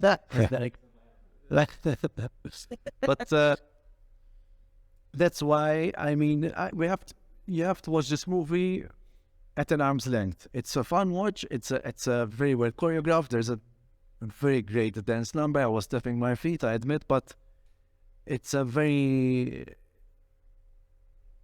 it's troubling by how certain things go over your head. Well, Cassandra, what is your number 10? It's the same as Joe, and I agree with Yes. what he actually said. And the only thing which I was going to add is, since I didn't include Blonde in the top 10, is that the duration of the film was balanced enough with its darkness, I believe. I think it was a very balanced way of just not watching a full depressed movie. That's all. Sorry, Blonde. So, yes. So Check. thinking in the way. Oh, so good. Franco, you're number 10. My number 10 is surprising. She said. Okay. Because last time I said sorry. That was unintentional. Franco said, Last time I criticized it a bit because it felt a bit dry, and but I kept thinking about it. I think this is the thing. I was going to put RRR in the top 10, but then knowing I think She Said deserves to be here rather than RRR. Not just politically, also the way that it tackles the whole Weinstein scandal, and it is like we said. I think we compared it with that 70s journalistic thriller with Robert Redford and Dustin Hoffman. All the President's Men. All the President's Men. All the President's Men, it is All the President's Men, but the female side. It's not like we're saying that female Ghostbusters aside. To remind you, it's a completely different. No, it's a completely different story. Plus, I really like the element that Ashley Judd portrayed herself. That they included 3 recordings of Weinstein, which were creepy. I like how one of the sequences that I remember clearly and really got under my skin is hearing the recordings and seeing the corridors. And I think it was one of the victims Samantha Morton was recounting her friend's experience, and then they showed those sort of crime scene shots, almost, you could say, and I think it got me. I think it should be there. It's my number 10. Okay. It almost made mine as well. I really like She Said, but the more I thought about it, so the less I came out loving it, and the more I thought about She Said as I was making this list, I was like, oh, not 7, not 8, not 9, not 10, and it ended up being in the honorable mentions. My number 10 is, surprise, surprise, Men. Oh, Yes, I was surprised Joe mentioned it in his honorable mentions. I can respect that. I had a blast with Men. I was really surprised. Yeah. I think, although it's maybe not one of Alex Garland's best, but it's still good enough to be in my top 10. I thought Jessie Buckley was Incredible. riveting. Jesse Buckley. I'm sorry, is- the other guy. What's his name? Rory Kinnear. Rory Kinnear. Yeah, Kinnear. he was also brilliant, really good. There is some visual play in the last part of this movie that is just out of this world. It's really good. Yeah. I love how it examines like the concept of toxic masculinity and all the different ways it's exposed and how it's pushed through like religion and through like privilege, and the way it's portrayed is really, really well thought out. And I was actually quite surprised when I watched it. I thought I was going to hate it because I thought it was going to be because it is on the nose. Yes. It is quite on the nose, but it's done in such an artistically pleasing way, and even the build-up of tension that you have throughout. No, I really, really enjoyed Men, and I think it deserves a place in my top 10. So that's Nice. my number 10, Men. Nice. Joe, shall we move on to your number 9? Let's get into it. Number 9 is a film I was wildly excited for, from one of my favorite directors working today. He's actually, with all the films he's made, worked into being one of my favorite directors ever. It is the king of details with his Viking epic, The Northman, by Robert Eggers. This was something I was waiting for so and Robert Eggers, you mentioned The Witch earlier, Andrea. That's one of my favorite films of all time. It's in my horror top 5. I've watched it probably 15 times by now. Every film he's made since, I've just been more and more impressed. And I kept wondering, like, where's he going to go next? Like, after he did something so, like, low-key but brilliant as The Lighthouse, with one location, 2 actors, he goes, okay, I'm going to make something massive. I'm going big budget with a huge studio, and I'm going to make a Viking epic, which is essentially, it is the story of Hamlet, which does have its Scandinavian roots. But again, just the detail to the period in everything, from the costumes to the buildings to the weapons used to even like just the folklore that they're including. I like that it got kind of fantasy at one point. It does go down there, and just this kind of spiraling tale of revenge that then ends in what might be, to me, one of the most visually stunning final 10 minutes of a film of the year. Like, the volcano sequence is utterly ridiculous the way they pulled that off. You've got Alexander Skarsgård, who's, I didn't think him capable of it, but quite literally becomes a disgusting animal multiple times in this film. And then you've got Clay Spang, who's like, there's so much deception in like everyone's roles. Like, I thought actually incredibly underrated in this film, Nicole Kidman. Like, when there's a certain like just snap turn at one point, you go, shit, like all the nuances that were in this performance, now I see why they're making sense. I had for me, The Northman, I had huge expectations for it, and it met them, so it definitely deserves a spot in my top 10, and it sits at number 9 for me. I have a bit of trivia. Can I be honest, Joe? I have a bit of trivia. Go ahead, with the Franco. volcano, but I'll mention it later on.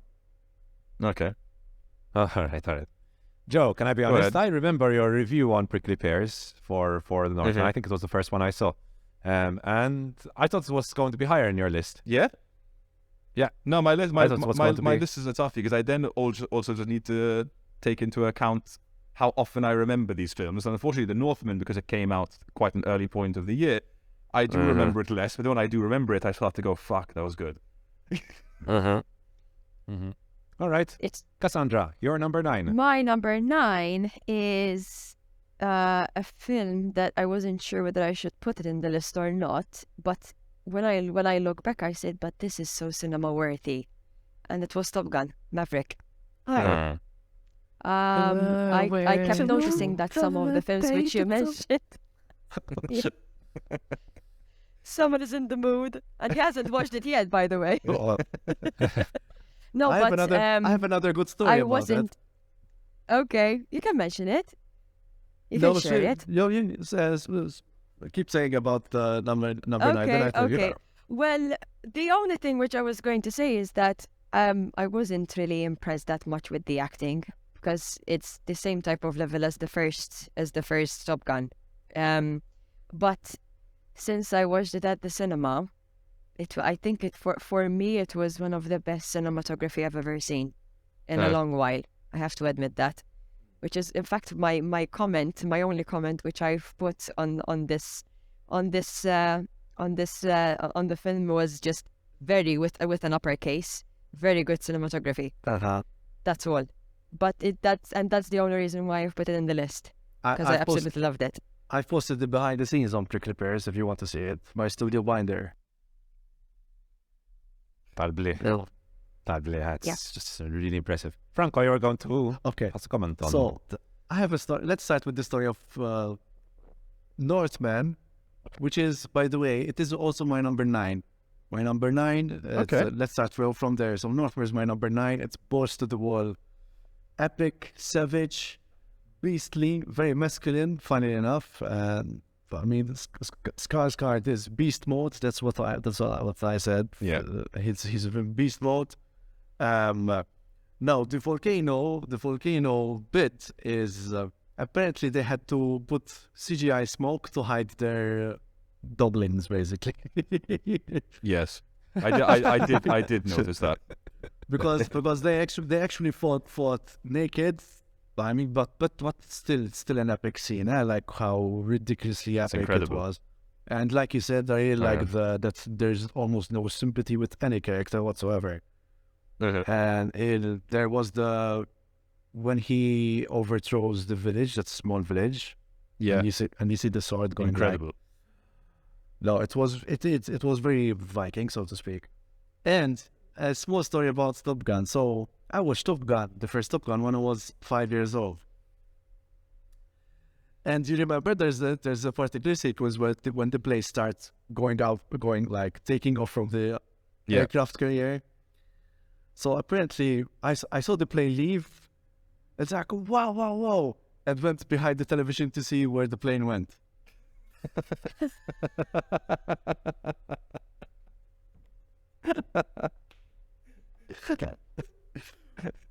So I just whipped up. The things you do when you're a kid. When you're a kid, your parents like, I saw the plane leave. Wow, and I ran behind the television to see where it went.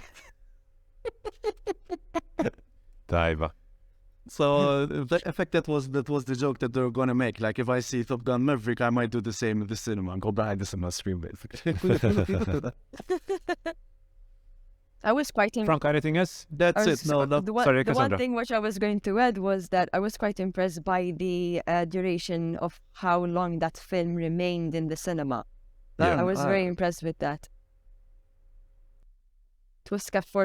It was kept for about 2 or 3 months, I guess. I think it was still till about September. And yes. Top Gun definitely helped out cinemas around the world this year with the amount of audiences it brought back in. It deserves respect just for that. After COVID, I think they should actually thank the whole production of Top Gun. Top Gun did what Tenet failed to do, because that's what Nolan said. Yes, absolutely. And if I may say, if it wasn't for Top Gun, Avatar wouldn't be as successful. No, probably not. Because people found the worth of going back to the cinema to watch something big in Top Gun. Anything.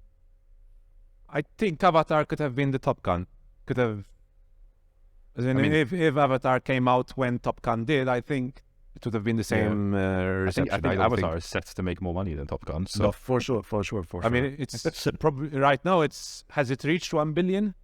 I'm not sure. Or it's about to reach. I think it was around 900 something million, so it's close to reaching 1 billion already. I don't think it'll reach how much did the first one make? 2.9 billion? Ooh, a day ago, it surged to 881 million. Ooh. Okay. All right. Worldwide. Wow. So by the end, I'm sure it'll make around like 1.7, 1.8 billion. Probably won't reach Avatar 1, but still, obviously, very, very, all right. very He makes his money back anyway. You still have people saying, Cameron failed because he didn't reach the levels of the first. He one raised the bar with regard to budget, but he raised the bar. Anyways, so my number 9, which Joe might not like that much, is The Fabelmans. Oh. I had a blast with it. I think it has some issues, I will agree, but the good parts are so good that I had to put it on this list. So LaBelle, he's brilliant as Sonny. really good, perfectly portrays what I would imagine a young Spielberg to be like, especially with his passion, discovering his passion for filmmaking. Again, obviously it's Spielberg, so it's beautifully shot, and like we always say, he is a master of lighting. The lighting in this is brilliant. With regard to performances, that's where I had some issues, because I didn't comment with Joe and Franco when we reviewed this movie, because I said I hadn't watched it. But I thought I had a few issues with Michelle Williams' performance, who I thought was kind of acting in her own movie, not in this particular movie. She was almost sometimes a bit too much of a presence. But I disagree, Joe, with you when you said that Paul Dano was a little Miscast, because I thought he was fine in this movie. I didn't mind him at all. He was just fine, you know? He was fine, Like, I don't hate The Fabelmans at all. I think it could have made it into my top 10, but I did want a bit more from it, I'd have to say that.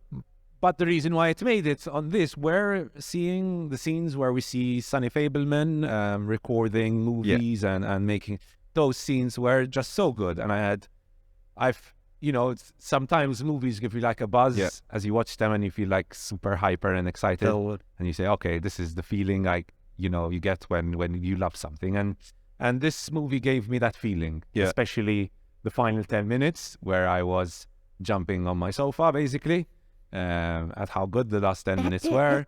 And there were some monologues in this movie which Uncle Boris. Yeah, Uncle Boris. Uncle Boris was Family the at that. So this is the kind of movie that I think, because of how good the good moments were, I just completely ignored all the bad, or not the bad, but all the maybe not as good, I'd say. And then those are the reasons why I think it deserves a place in number 9 on my list. So that's number 9, guys. All right. Cool. Joe, number 8. Number 8. This is where I might start getting a little bit controversial as the list goes down, but let's go with the first of the 4 horror films I have included in my list, and that is The Brilliant Pearl by Ty West. Oh. This is part of the great little universe he's created with the first film, X, and we'll also get to that in my list later. But yeah, I mean, I don't know what more I can say that hasn't been said about this film. He has found this incredible muse and writing partner in Mia Goth, who is acting the shit out of this film, quite literally. And very different. I mentioned it before when I think we had mentioned X and Pearl in the first episode. I really like what he's doing as someone who started out as a horror director. I actually had gone back and watched his film, The House of the Devil, which is also a really good film from I think 2007. But it's like he's doing different, like, well-known genres of horror, all in this main universe. So like you had X, which is very like much more Texas Chainsaw, much more slasher film, a bit more tongue-in-cheek. But then you have Pearl, which is much more akin to like a Rosemary's Baby or a Carrie or something like that. It's a lot more psychological. And the real star of the show here is, one, the cinematography and the coloring, because it looks fucking incredible. It doesn't have that dirty look that X has. It's so clean and so vibrant and so like nice to look at. And then you've obviously got Mia Goth, who is if she was playing basketball, every shot she's doing is a 3-pointer in this film. She's killing it. She's plus 50. Like it's ridiculous how good she is in this film. And for me, it lived up to everything I wanted it to do. So that's my number 8, Pearl by Ty West. Joe, don't you find it shocking, because I do, that she probably won't get a nomination for best performance?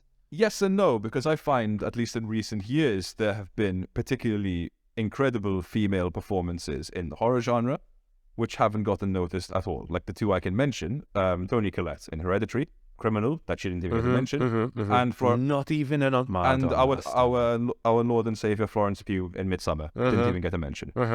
You know, what is it with horror? I don't get it. What is it with Oscars and horror? The Academy have never liked horror. I don't know why, because there's so much you can convey in the genre. You can make it funny, you can make it thematically deep, you can make it fun. I don't know why they steer clear of this genre so hard, but I love it. So I agree completely. Cassandra, you're number 8. So, this film is a Disney there has to be a Disney film in my top 10 because I'm a Disney freak. I have to admit that. It's one of the best stories which I've seen in a way to explain female puberty to males. Even though, to be honest, I work in a school. I currently work in a school, and I am informed, since we're not usually present in lessons of PSCD, but I am informed that usually certain explanations of when it comes to adolescence development are becoming more into detail now. However, this film in particular explains female puberty in such an empathic and candid way, whether it's to adolescent boys or even older. And it's also the perfect father and daughter film for some reason. And to me, it's Turning Red. I absolutely loved it. I really enjoyed Turning Red. I also considered putting it. There's a scene in Turning Red where it's not a spoiler, right, to say that the kid transforms. No, I mean, don't it's in think the so. I trailer, think that was obviously, part of the trailer. Yeah. And there's the one thing I noticed in that scene was the dad's reaction. Yes. And that was my reaction to that was, that will be me when it happens. That's why I strongly mentioned that it's the perfect father and daughter film. Because It's so good. Because It's so I think unfortunately most of our culture is not taught to be empathic. And when I observe certain relationships in front of me, with this situation, it just, unfortunately, these types of relationships are always cruel. They never manage to get some common ground in order to understand each other. So I think that's why I love this animated film so much. I agree. Franco, you're number 8. My number 8, you like it a lot, Andrea, is Glass Onion. Oh. Yes. Yes. Yeah. It's not in my top 10, but this is worth it to see his miserable face. Yes. It's so it is Glass Onion for us because look, it's simple. It's simple storytelling. You know who's the villain. You know who's the hero over here. It's fun. It's well filmed. Plus, you have to consider that they did this during the pandemic. And it's a movie that really puts confronts that there was a pandemic. They make it part of the storyline, not something in the background, like something we don't mention, like an open secret mostly. And give me more Benoit Blanc as well. I like Daniel Craig is someone in Pretty Bears. Andreas said that he preferred the ridiculous accent in his first one. I was like, I don't think it's. I think he's inhabiting the character more, especially now that he's done with James Bond, and I'd love to see more of it. And maybe the cameos was a bit of a roll call. I have a bit of an issue with the special effects. Netflix. Yeah. I was watching it on my laptop on Netflix. I was really surprised by how bad the quality was, but then I watched the different version. It was better. I don't understand why Netflix is doing this, but probably it's business. Yeah, if you're telling me more of the same, yeah, fine with me. I mean, it was fun, and I enjoyed the destruction. I enjoyed the comeuppance. Unlike Andrea, I actually quite enjoyed Glass Onion. Not as much as the first Knives Out, but I did enjoy it. Yeah, Andrea, we said that we have the characters in this podcast. Andrea's the Grinch, it's like he watches things. Exactly, Andrea from time to time will find something which is really fun. Cassandra and Franco and I will really enjoy it, but then Andrea is like, no fun allowed. Yeah. And then he goes on to hate on Willow. I mean, yeah, exactly. I mean, not meeting you for the first time, his face was priceless. Yes, that's because he quite rudely, even though he has all the right because he controls the social media of this podcast, he wrote a review out on the Facebook page, absolutely damning Glass Onion. And then I took the opportunity to chime in the comment section and say, look, this does not represent the thoughts of Franco and I, and Andrea hates fun, basically. I'm going to keep this short because we need to move on with maybe next week, guys. We should do part of the episode talking about Glass Onion in more detail. Yeah, sure. Spoilers heavy, yeah. But really quickly, all I wanted to say about Glass Onion was the opening 20 minutes. I was going to switch off the television, honestly, because look, we're playing Among Us. Look how cool I am. Oh my God, no, I just wanted to switch off. The references to the pandemic, I thought, were very on the nose. Look at how Pearl dealt with that. That's all I'll say. The references Pearl makes to the pandemic and to the there was so much better way. There was so much better. I agree, and I don't, because Pearl references a pandemic, but it's set in like the 20s. Spanish flu, all Polish. Spanish flu. Glass Onion. But clearly it's done on purpose. Yes, absolutely. Right? But Glass Onion is set in 2020, so like you can't avoid that. Yeah. But the way it's done, it's much more clever. Like at one point, Pearl mentions today, I forgot the exact quote, but you cannot recognize people anymore because of their masks. Just a small comment like that. Yes. No, but I mean that's why Pearl is in my list and Glass Onion is not. Exactly. So that's it. Then I started to enjoy it. So when they get to the island, and I enjoyed that part. But I mean, like after 45 minutes, I turned towards my girlfriend. I was like, I explained the whole plot to her, and that's exactly what happened. And I recognized what's going to happen when, I'm not going to spoil what it is, but about when I heard one word from a particular character, which made it very obvious. So that's all I'll say about it. So the plot really disappointed me. I thought the whodunit was extremely boring, and the social commentary was a snooze fest for me personally. But that's all I'll say. We'll discuss it in more detail next week. But let's move on to my number 8, because I have mentioned my number 8. And I'm surprised no one has really mentioned this. I don't know if you've watched it or not. After Yang. I have seen After Yang.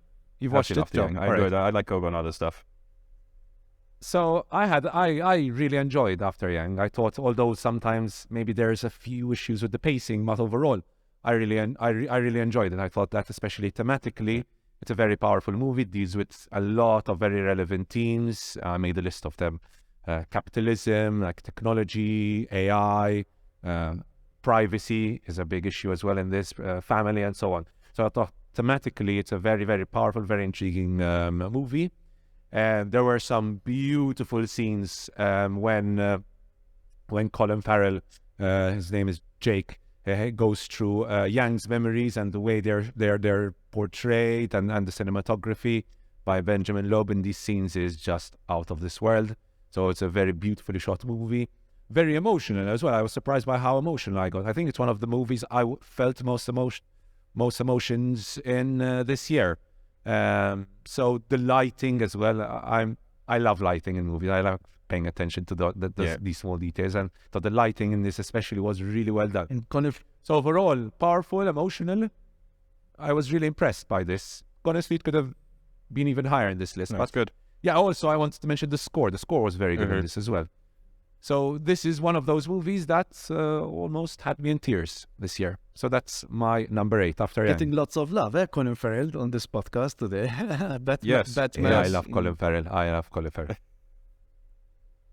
Joe, do you agree with what I said, or do you have any comments? I really liked After Yang because I'd watched Kogo Nada's first film, Columbus, and that was just like a very pleasant conversational piece. It's quite literally it's beautiful architecture and people having interesting conversations for the entirety of that film, and I can very much get behind films like that when I'm in the mood.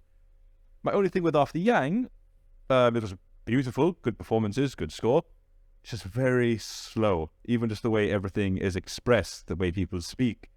I probably wasn't in the right mood to love it when I watched it, because it was like late for one night. I was a bit tired, but it definitely is good. It was one film that I think back to this year. I go, okay, it was a very unique film, and I love that kind of I call it like worlds that exist like in a Black Mirror episode, because that's what they kind of look like now that we've come accustomed to in this. But no, it's good. I'm happy to see it appear in someone's list.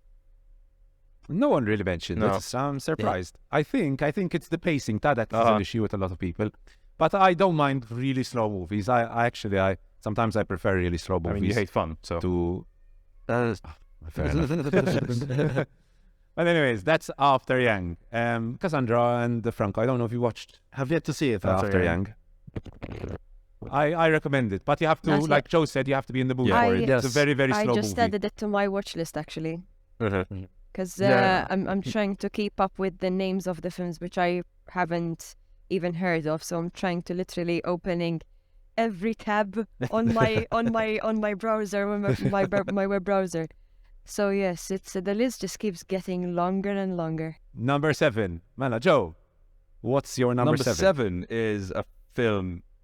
I'm gonna put money on it. None of you have it on your list because I would actually say none of you have seen it. Definitely not Cassandra has seen this film. I did review it on Prickly Pears quite a few weeks ago. This is a Danish and Dutch film directed by Christian Tafdrup, and it is Speak No Evil. This is, to put it simply, one of the most evil films I have ever seen in my life. To explain the plot a little bit, it's a Danish family visits a Dutch family when they met on holiday. What was supposed to be an idyllic weekend slowly starts unraveling as the Danes try to stay polite in the face of unpleasantness. And that is literally what this film is about. It is the lengths people, especially adults, will go to avoid awkward conflict. And I'm sure we've all been in that situation in our life where it could be something as simple as someone you know has maybe said something slightly racist and you kind of just like, you bite your tongue a little bit just to not breach that conflict. In that film, it's not really stuff like this. It can just be like awkward situations where someone has overstepped a line, or, I mean, it can be like, I've seen it like quite often where it happens with my girlfriend a lot, where she doesn't do well with like lactose foods. But then if my mother gives her a cup of tea with milk in it, my girlfriend won't say anything, she'll just drink it. It's that kind of like adult thing where you kind of suck it up for the sake of it. But this is to the absolute extreme. It has, I have to say, the most shocking, like, there's the most shocking scene, one of the most shocking final 10 minutes I've ever seen in a film of this nature. And that Franco was mentioning when he was speaking about Tar, the level of dread. This is like pure essence dread. This is like you went up to the dread tree and you put a faucet in it and you poured it out into a cup. It is vile, the ending of this film. It's hard for me to recommend it. Like, you have to like horror, you have to like these kinds of things to go into it. I do think people should see it of just like how daring and ballsy a film can be with its final depiction of that dread, because it does not, like, spoiler, does not end on a happy note for anyone in this film. It's an absolute downer. But because of that, this was one, I probably think about it every day, this film, where I think, fuck, they went there with this. Ari Aster So, kind. Speak No Evil. It's a rough one, but it left a huge impression on me. That's my number 7. It was on my list, Joe. It was one of the movies. Astemmen, but when I watched After Yang, I think I was going to watch Speak No Evil. Astemmen, because I really wanted to watch a horror movie, and I went through horror movies, and I'm almost thankful that I didn't watch it, because I watched it with my family. Oh no, this is one. You rent an apartment to go and watch it, and you don't leave your details. Like, it's one of those. You don't put it on in your house just in case the police turn up. Like that. Like, Oh my god! no, it's to use the word again. It's sick and vile. The last 10 minutes of this film. Ari But then Aster mostly. Worse than that, because I didn't think something could get worse than like Ari Aster's short film, The Strange Thing About the Johnsons. I don't think someone could do anything that gross again. But A Okay. Serbian film. no, because then a Serbian film, it's gory and disgusting for the sake of being gory and disgusting. This actually has a message and a satire to it. Like, that's why, again, it is so good. Why I think about it every day. It's a little bit on the nose. It's satire of it all, but I think also at the same time, some of the best satires have to be, because this is kind of one where, I mean, you're screaming at the characters what the fuck are you guys doing? But then I also think to myself sometimes, I go, fuck, like I've been in similar situations where I've let these kinds of things slide just out of the sheer will to be polite with certain people. Okay, Joe, you have me intrigued. I will watch it, but on my own. Franco, because I think we lost Cassandra for a bit while she takes care of her internet issues. With number 7, right? Franco, what's your number 7? Number 7 is Fablemans. Still, I'm the only one out of the 3 that didn't include this. Excuse me? I'm the only one out of us 3 that didn't include it in the top 10. No, did she? You mean Andrea and... okay. The regulars. Okay. Because, Fablemans, obviously there's a sentimentality, but I do like a movie about movie making.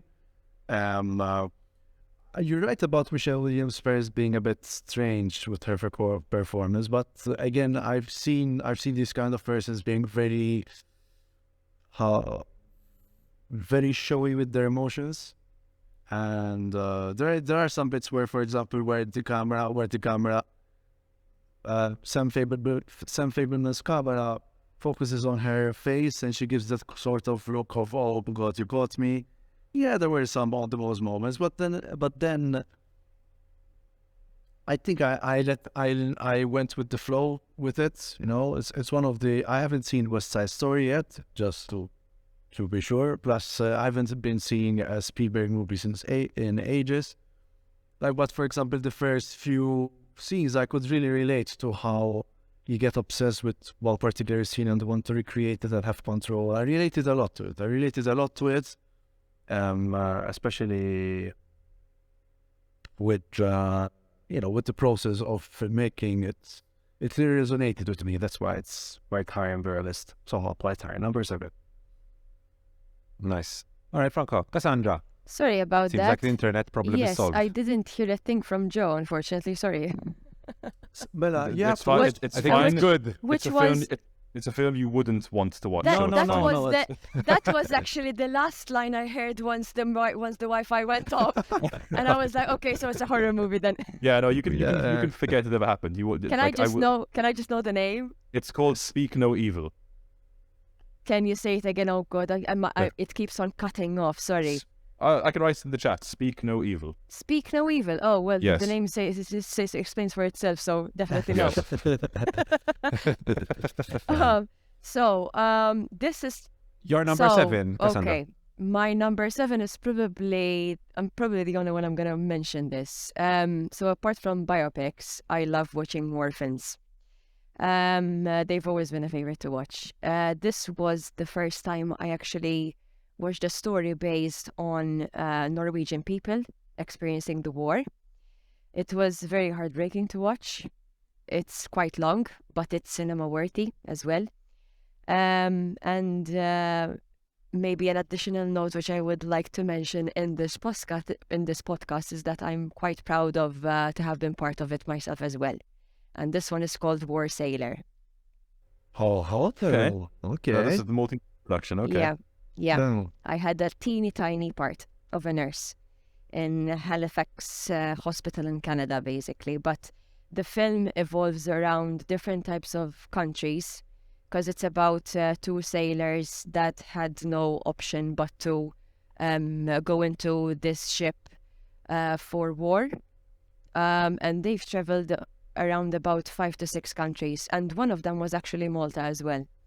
It's a lovely story of how the bonding of this family evolved throughout the years before the war, during the war, and even after the war till the 70s.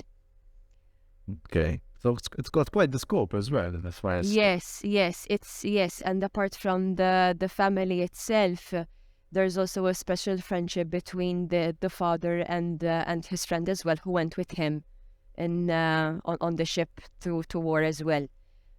So if you ever get the opportunity to watch it, I do recommend it, especially if you love war stories, of course. But I had to put it in the list, not because I was part of it, but it's just because it's a war film. Nice. Get up. Okay. All right, guilty as charged. No. Your number 7, Andrea. I think it was in Eden. Yes, it was. Cassandra, for one day. Yeah, there was the premiere, and the director came to Malta as well because there was a Q&A with him, and they showed it for about a week or two, if I'm not mistaken, at the cinema. All right. You had the chance to go and Should watch have gone it. to watch it. No, I didn't go to watch it. Sorry. No. Speaking of evil, I'm going to watch Speaking of Evil.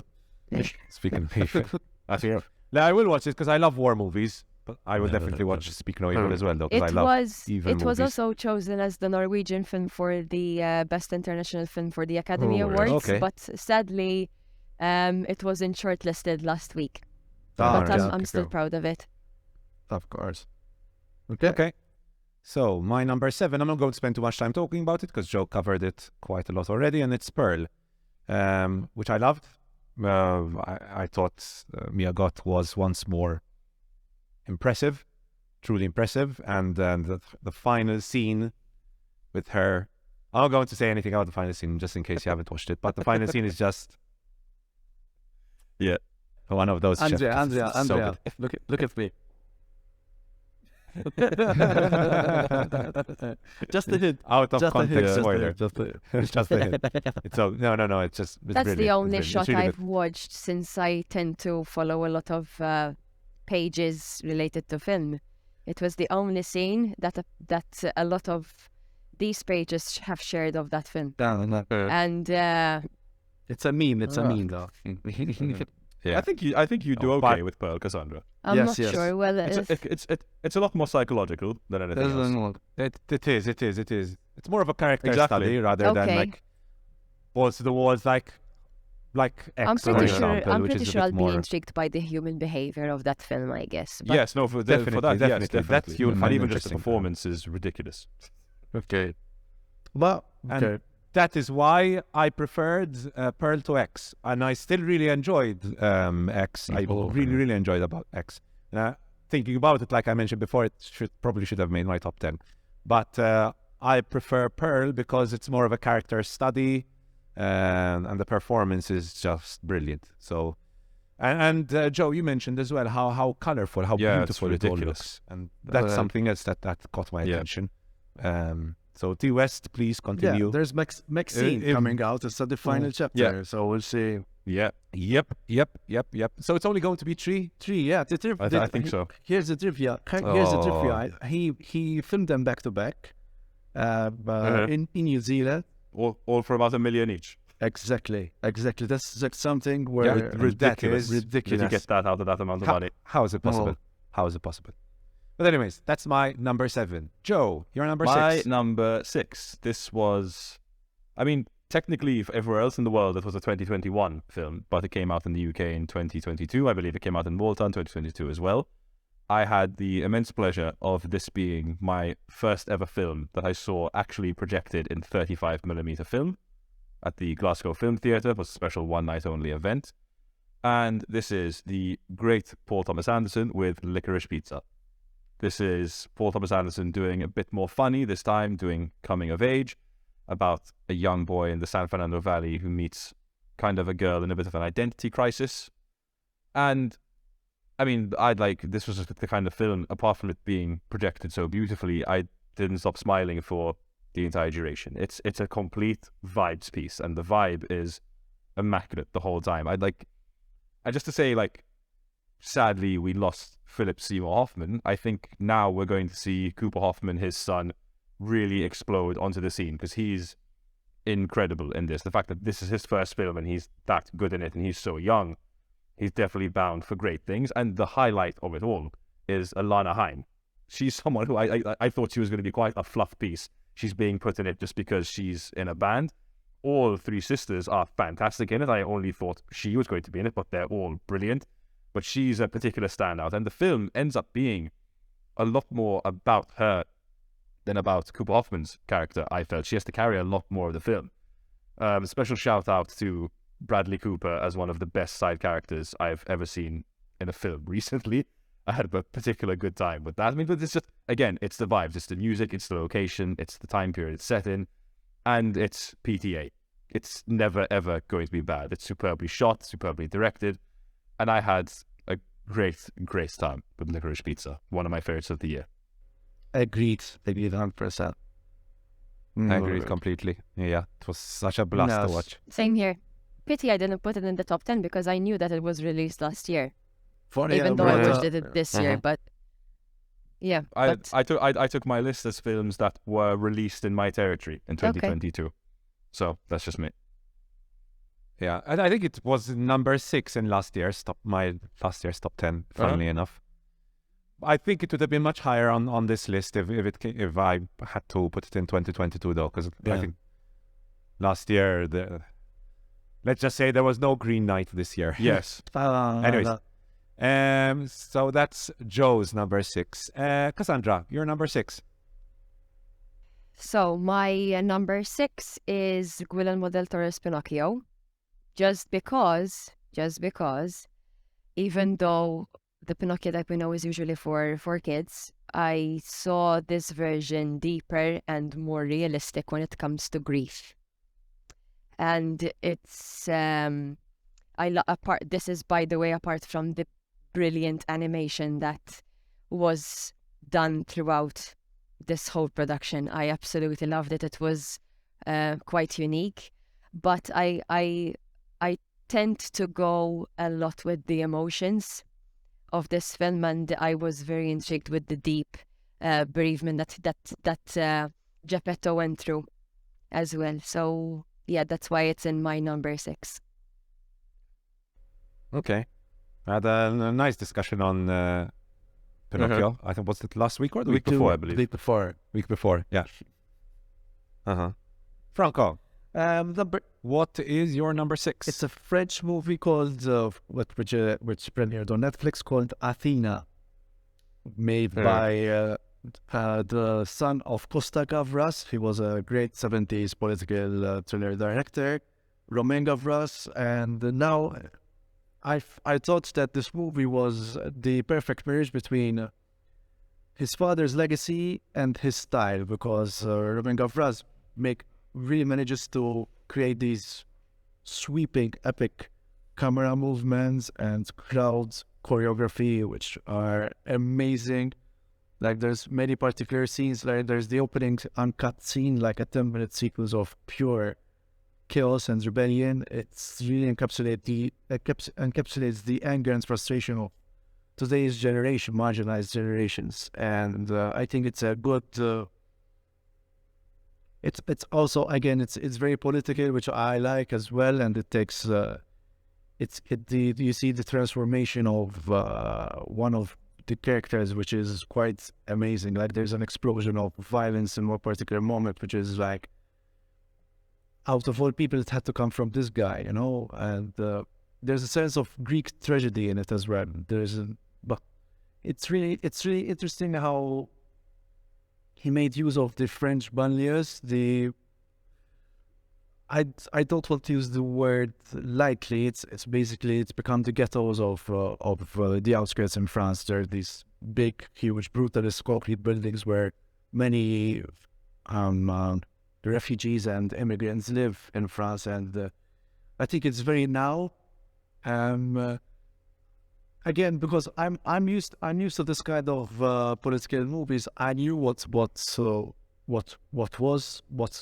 the catalyst, who caused the catalyst, and why they caused the catalyst. Which reminded me of another movie, New Order by Michel Franco. It's a movie called it came out in 2020. It's a great dystopian movie. It reminded me of that one as well. Yeah, I mean, even if you're not into the politics as such, you can watch it for the sweeping camera movements and the epic scale that it has. And plus, this is also important: the use of non-professional actors, especially one of the main actors is a non-professional. It was his first time as well, and it really delivers a powerful performance. It's another one on my list I need to watch. I didn't mention it in my movies I have to watch, but yeah, that's another one. Athena. Yeah. There's so much. Well, my number 6. This is the Batman, which I will say that I think the Planet of the Apes trilogy is one of the most underrated trilogies of all Agreed. time. I True, think true. That deserves much more talk. But I thought the Batman was beautiful. Gotham City, the way it was portrayed was brilliant, really well done. Cinematography throughout, the tone was pitch perfect for a Batman movie. And the performances, I was really impressed by some of the performances here, especially. And Franco said we show him a lot of love here, but I mean, got to give it to him. Colin Farrell was a really good penguin. Colin Farrell was so good as the penguin. And I'm really looking forward to his series, because now apparently there's going to be a penguin series with him. So I'm really looking forward to that. There is one particular scene. There are two actually particular scenes I really loved. There was the car chase scene, which was the soundtrack for that. I really can't get how the soundtrack did not get nominated for That's best ridiculous. soundtrack. The Batman theme is incredible. The Batman theme, the way it builds up to a crescendo is beautiful. So it's not nominated. But anyways, that car chase scene was made so much better just with the soundtrack. And obviously the cinematography in it, and the scene with Penguin looking at Robert Pattinson walking towards him. So beautiful. And there's that, and there's the introduction to the Batman, which I thought was shot beautifully, so and is the build up, and there's the tone, and it's so good. And then hearing his footsteps, that is peak Batman for me. That is peak Batman. That's what Batman should be. And obviously all the detective work, which I found fascinating. The only thing I didn't like about it were the final few minutes.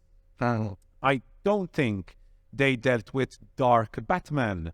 I thought they dealt with dark Batman really, really well, but I don't think they dealt with the hopeful Batman as well as they did with the dark Batman. Too neat. That was a bit too neat, yes, I would agree.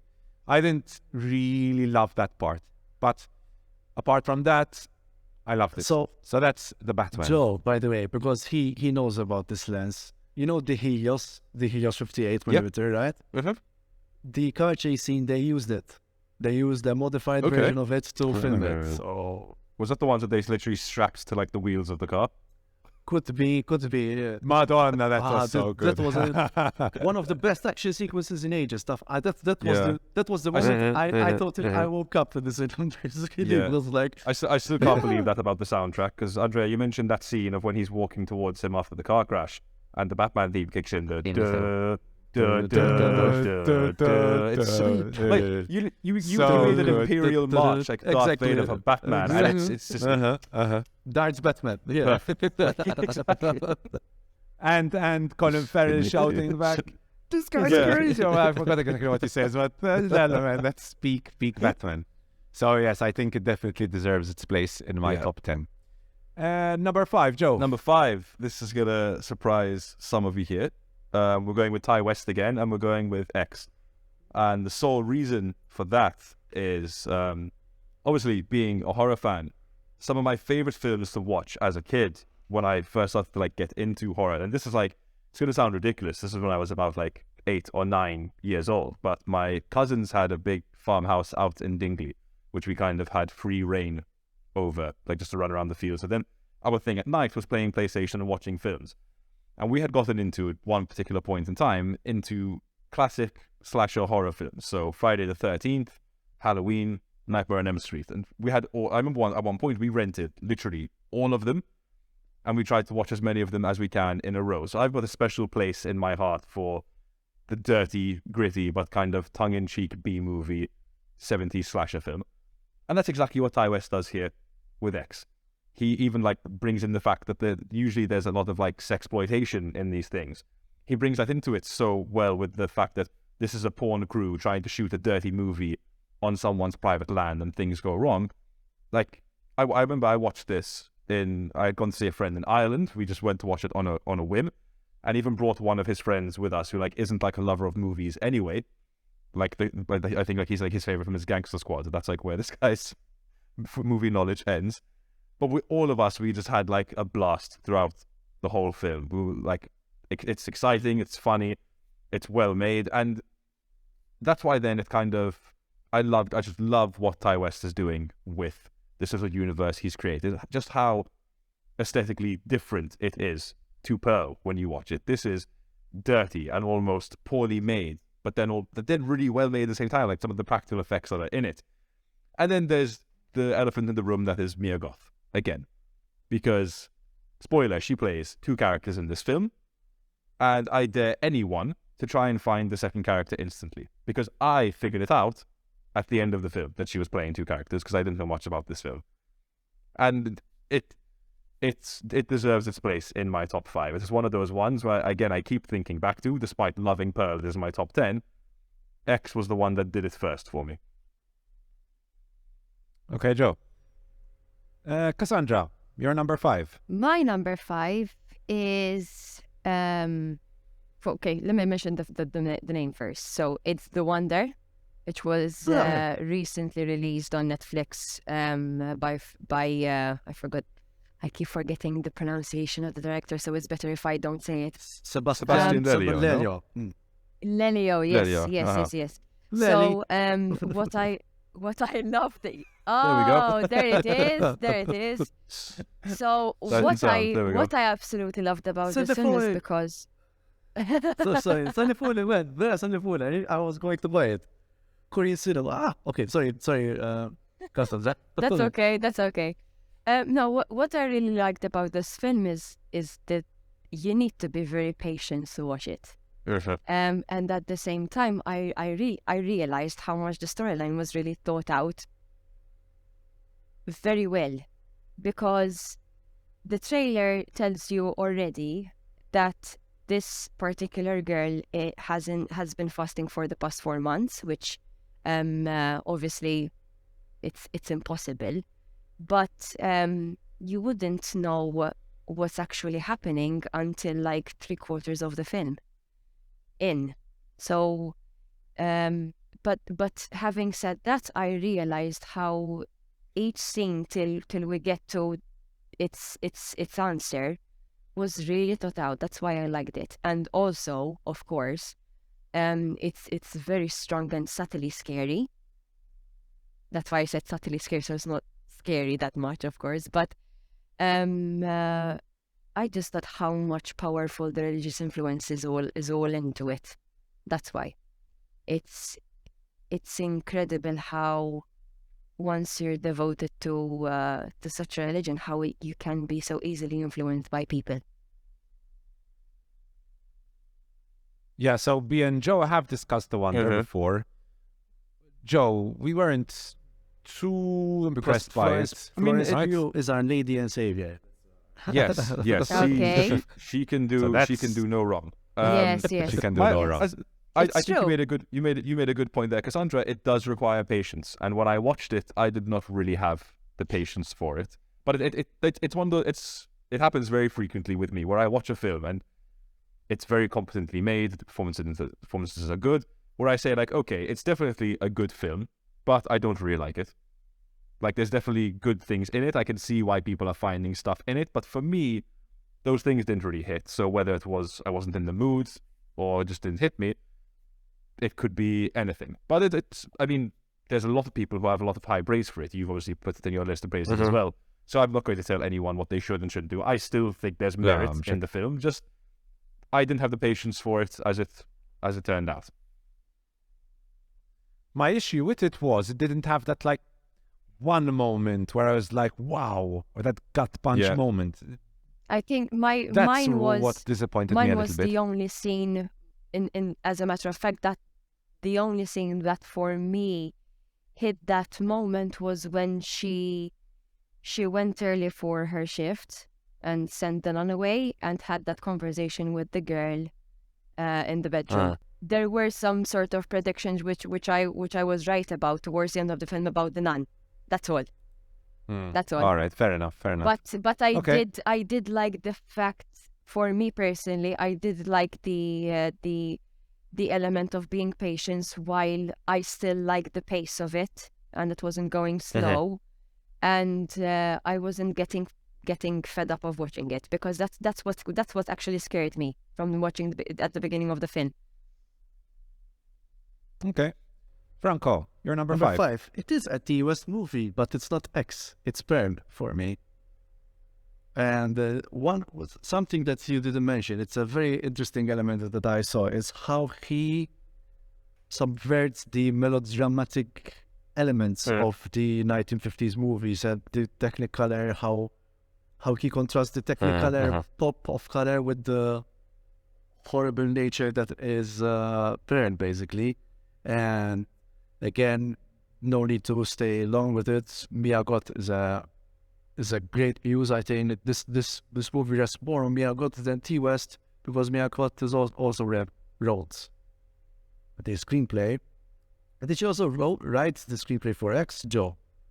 Yes. Yeah, I don't Okay. know, not Yeah. X. She Pearl, Ah, she she did. collaborated I on don't Pearl. know X. Yeah, Pearl, I think Pearl rests squarely on Mia Goth's shoulders performance. There's a bit of dark humor in it as like what did it, au revoir?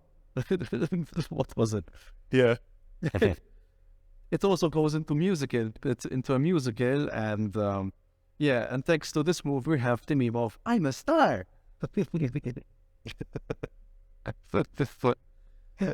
All right, so that's Pearl. And my number 5 is All Quiet on the Western Well. Front, a movie which I'm surprised no one has mentioned so far.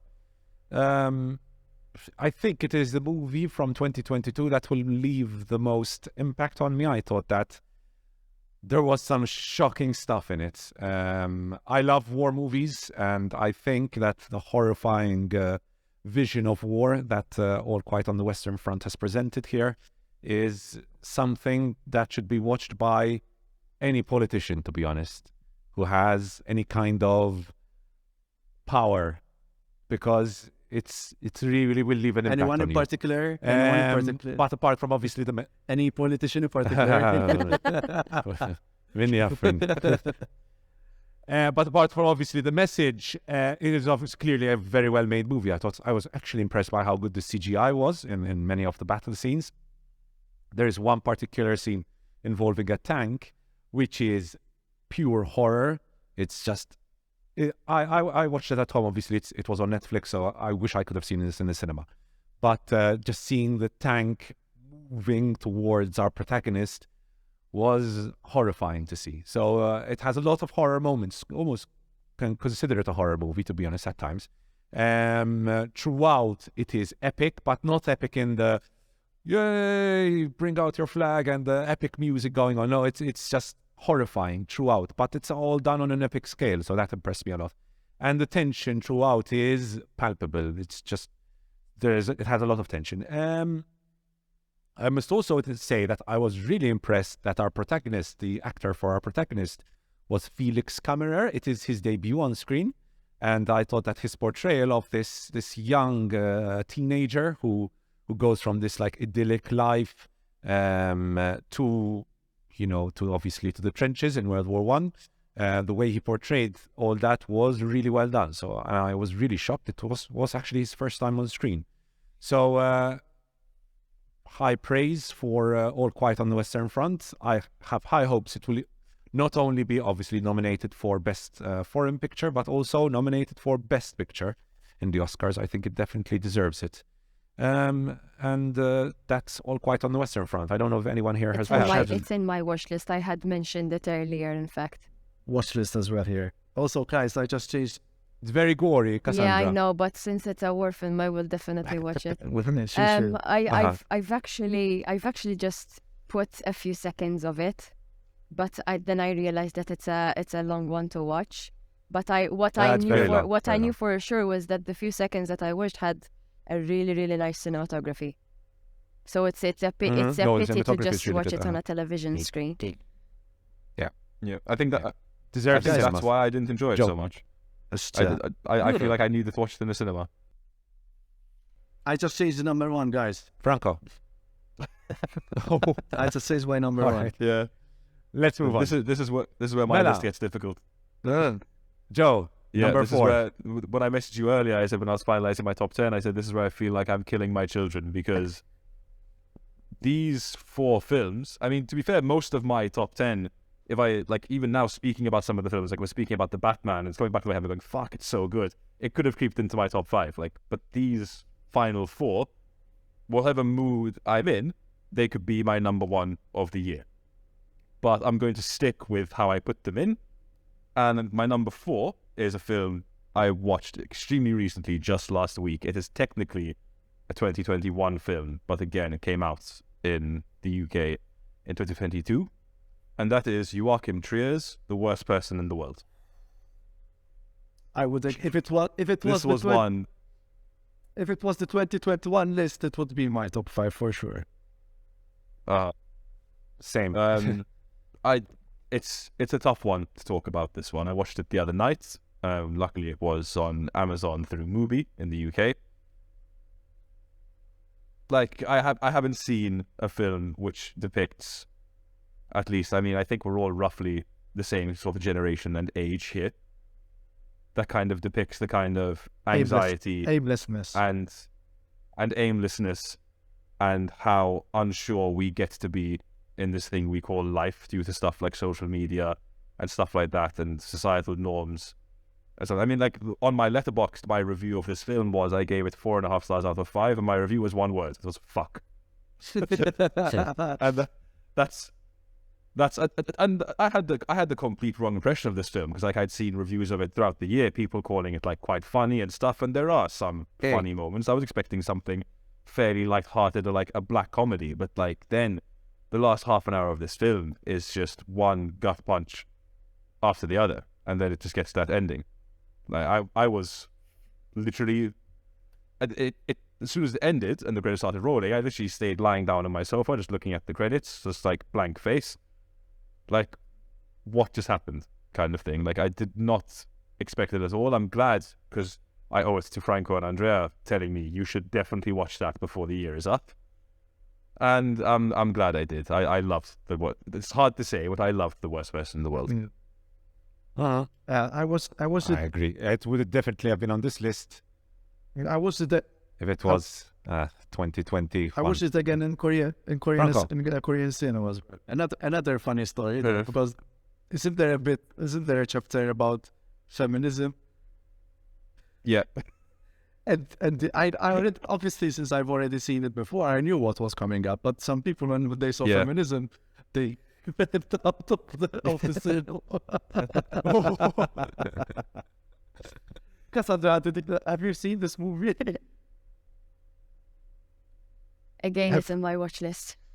That's very good. No, Very, my very top 10. My top 10 has probably mostly nothing to do with yours, because you're probably not you're not going to agree with my number 4 actually as well either. Well, let's hear it. Mela, I'm excited. No, you're not gonna like it. Probably. Okay, I mean, let's see. it's a musical for everyone.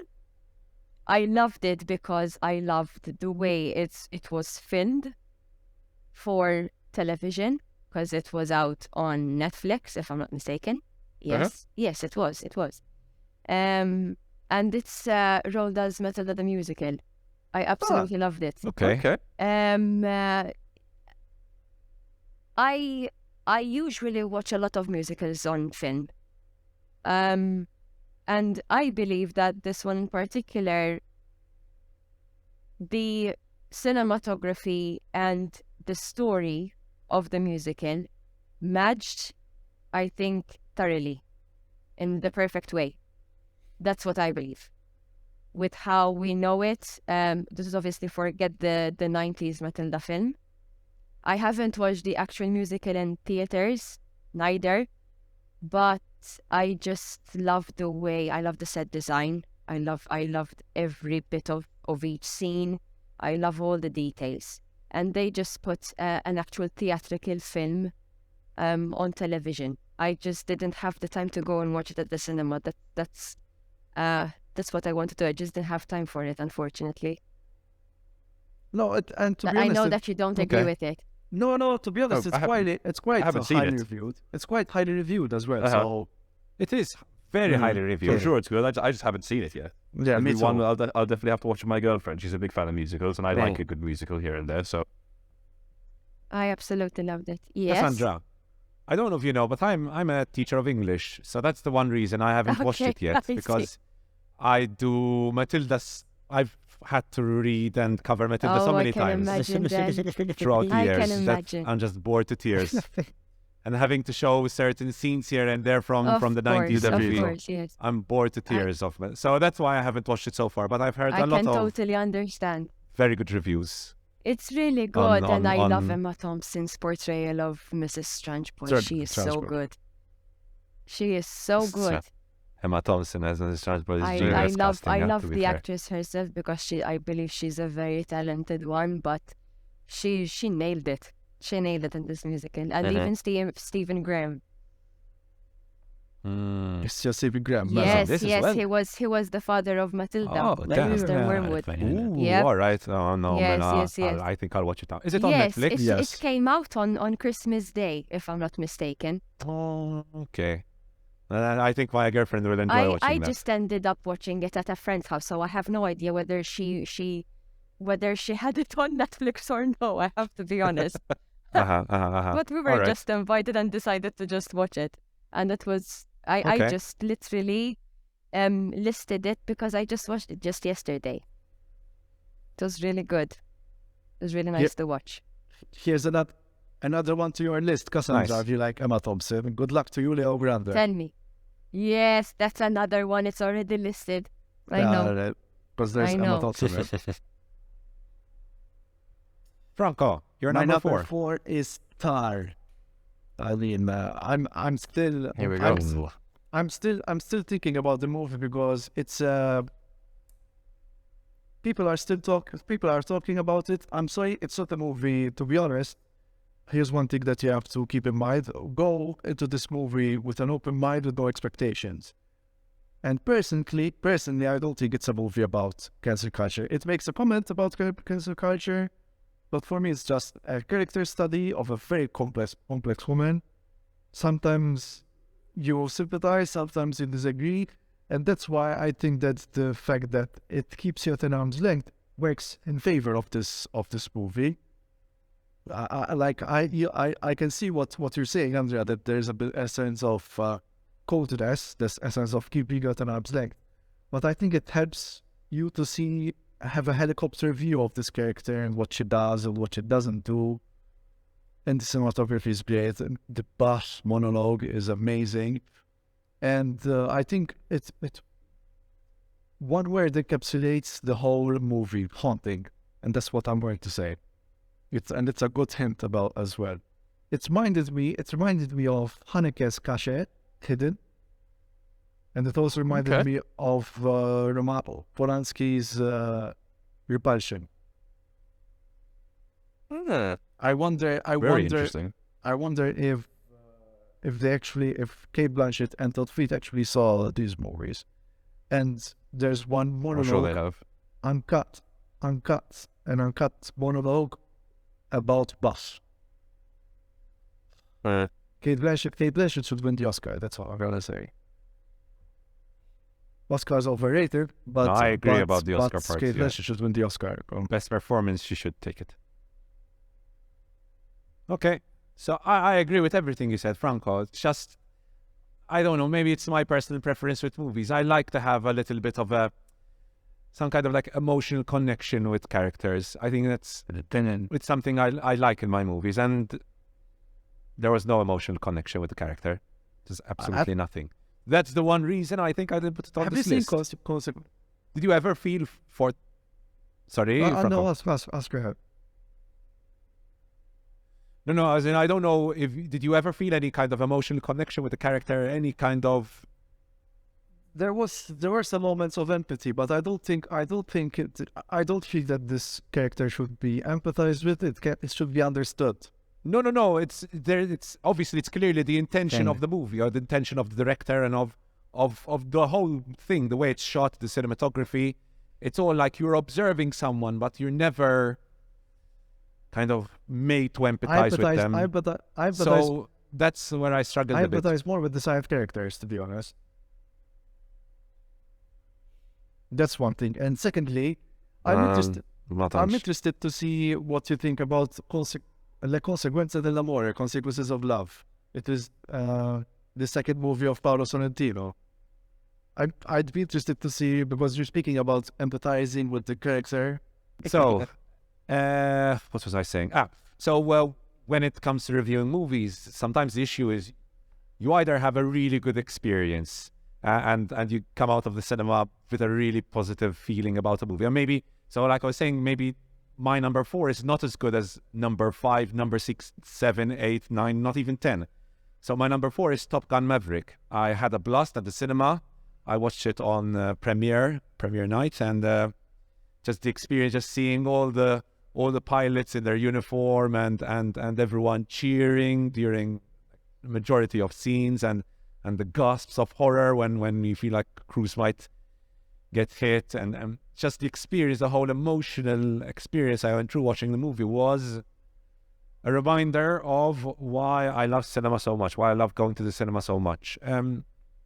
I thought that whilst the plot itself was nothing to write home about, I thought they kind of completed Maverick's storyline really well. I thought that's something that they did really well, and I thought Tom Cruise himself was excellent in this movie. His personality shines throughout, so that's another positive. And obviously the aerial footage, the way Kosinski shot the aerial footage throughout was just crazy. I can't believe the actors actually accepted to do that. But obviously you see the impacts of that on screen, because then the performances and the real life reactions by the actors were there to see. So overall, I had a blast. I also found the Van Kilmer scene very, very emotional. And I saw lots of people crying in the cinema when that scene came up. So clearly it had quite an emotional impact on a lot of people. So for my number 4, I'll just say switch off your brains and enjoy the ride. It's a blast. So that's my number 4, Top Gun Maverick. Joe, I'm excited to hear your number 3. Jane Yeah. quit. This is where I obviously stated before any one of my top 5 could have been a number 1, but this is like the top 3. This is where it's really, really tough for me. Like even the whole time, like you guys have been saying your films, I've been staring at them like the tabs on my screen and thinking like I could switch them up in the last second. But I'm gonna be good. I'm gonna stick with it. I did, in this fact. is a film none of you have seen. It's a film none of you have seen. It's a shame none of you have seen it. Cassandra won't watch it, which is fine. It's absolutely fine because it's another horror film. Starts with a B. But I'm gonna go off on something before. It's really cool that we've started to see with, for example, Jordan Peele, people who are known for comedy going into horror and being so successful at it. And that is because, even Peele stated himself, comedic timing is very, very almost exactly the same to horror timing. When you're going to scare someone, is exactly when the right time how you should tell a joke in the exact same way. Now, Barbarian, released in 2022, written and directed by Zach Kreger, who, I don't know if you guys know, there was an old YouTube channel called The Whitest Kids You Know. If you know that YouTube channel, he was part of that, and they were like a complete slapstick, very silly YouTube channel. So to see this guy do such an accomplished horror film is incredible. So the plot is, in a town for a job interview, a young woman arrives at her Airbnb late at night, only to find that it has been mistakenly double booked and a strange man is already staying there. Against her better judgment, she decides to stay the night anyway, but soon discovers that there is much more to be afraid of in the house and of the house guest. I actually have to say that plot summary doesn't give away a single thing in this film. It doesn't go the way you want it to. It's funny, it's terrifying. I remember I watched it, I did a Halloween night at my flat where a load of my girlfriend's friends came round, and at certain moments there were actual, like, everyone on their feet screaming in terms of how effective the scares are in it. And this isn't like cheap jump scare. It earns the scares when it gives you a fright in this film. And it's so fresh and grotesque. And also then when it gets, like, there's quite literally a point halfway through the film where for about 20 minutes it becomes an entirely different film. And that's where, like, more of, like, the satire elements come in. And it has possibly the best ending of the year, I think, in this film. And that's Barbarian. I implore all of you to watch it, except for Cassandra. It's fine. Cassandra's very looking forward to watch it, apparently. She was very looking forward. Yes. In fact, she froze in her place. Her face says everything. I think I'd be mortified if I was. That's good. It's very good. But like there were actual proper screams from everyone in the room. Because you were just giving a little bit of and I'm imagining myself watching it. Literally. No, no. I even usually let me go a bit into detail just to tell you how much I hate. I'd be terrified to watch horror movies. I have a phobia of people cracking their fingers. So, and Okay. apart from that, whenever I do need to crack my back, and when my husband helps me, I make a scene out of it. So you can imagine how much, that's the reason why I don't like watching these types of films. Yeah. That's why I almost end up literally crying. Yeah, I you just definitely hate- I you just definitely need a hate strong stomach for barbarians. As well. Oh. It's quite Okay. grotesque at certain points. No way. No, thank it's you. absolutely batshit. The places that it goes to. I have a feeling Franco in particular will really like the places that it goes to with barbarians because it's off the wall at points. Like I couldn't believe the things I was seeing. Interesting. But it's fun. It's like, and again the ending. It's like because it really verges on being like a B movie, but also prestige horror, and it does it perfectly. And Okay. I'd keep an extra pair It's of definitely underpants. one I will watch these holidays. All right, Cassandra, you're number 3. Okay, my number 3 has been mentioned, if I'm not mistaken, in the honorable list of some of you. It's another biopic, and it's another theatrical film, which is this is a More is More theatrical film by Baz Luhrmann, and it's Elvis. I liked it because I love the director's past films. And this also reminds me of the film Amadeus of 1984, if I'm not mistaken, because I remember that when I was reading about the film before I watched it, the director said that he doesn't want to make the film about Elvis. The story is told by Colonel Tom Parker, and the same thing happened with Amadeus. There's this character that lived most of his life with the other protagonist, and I like the idea of not telling the story, making it directly on someone when there is someone else important at the side of that story. And obviously, apart from that, I love the way it's made. I love obviously Elvis as well because I love his music. And I just loved its cinematography as well. This was another cinema-worthy film, and it was very emotional for me. I think I held the tears from beginning to end. This was like another type of feeling while watching Bohemian Rhapsody, in fact. So it's 1 for the money, 2 for the show. Yes, 2 for the show. We're getting right now.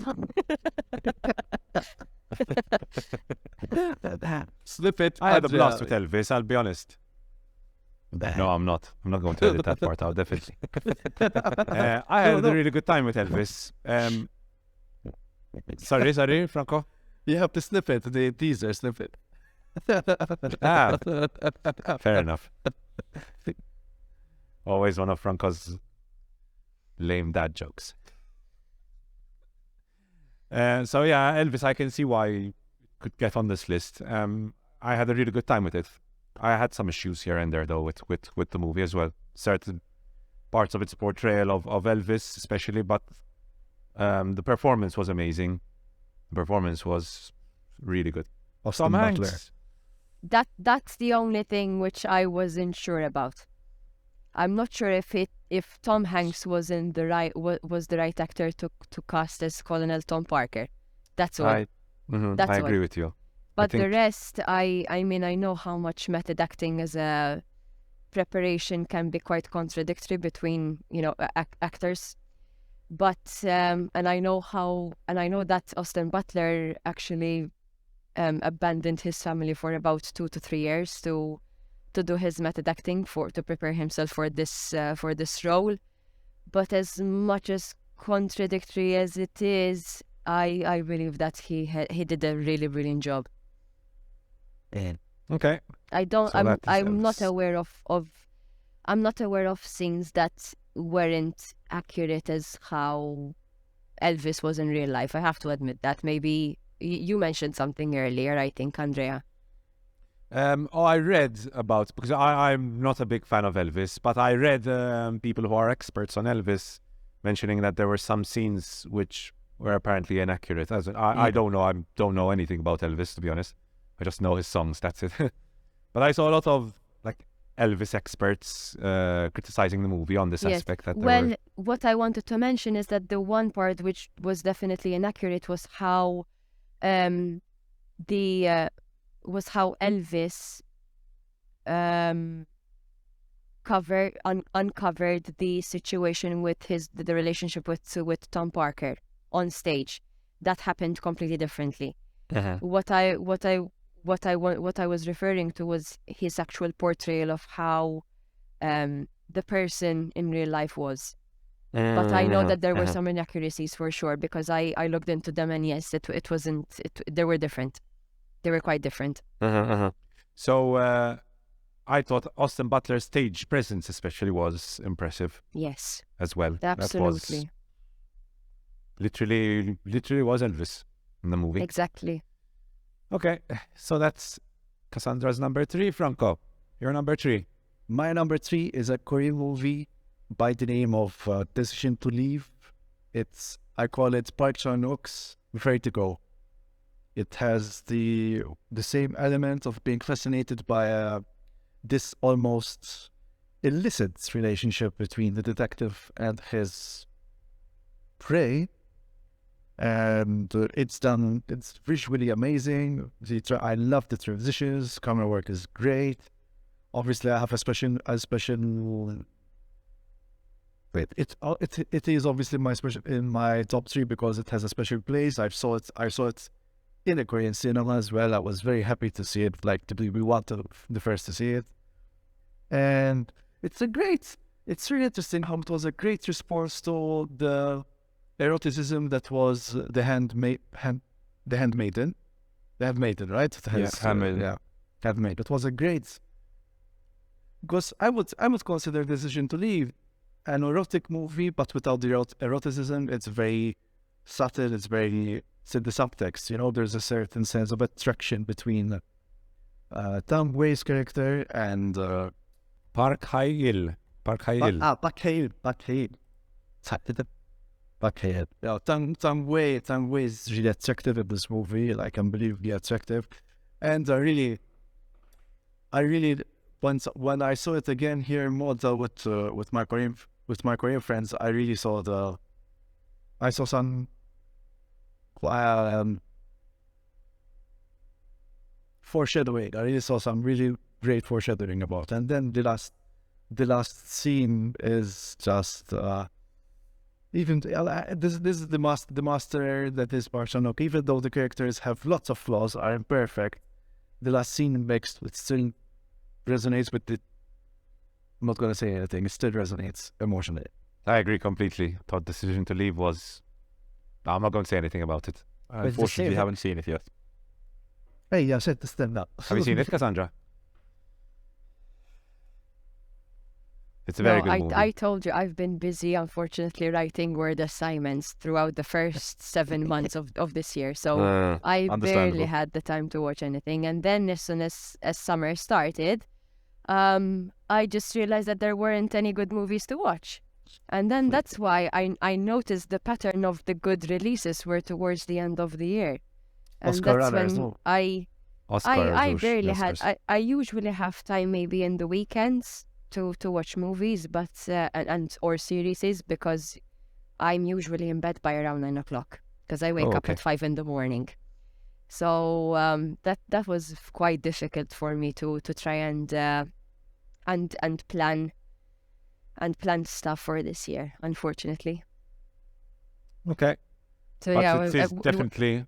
Sorry, Cassandra. No, because I was going to say that whenever most of you were mentioning the names of such movies, just like literally my list is so long.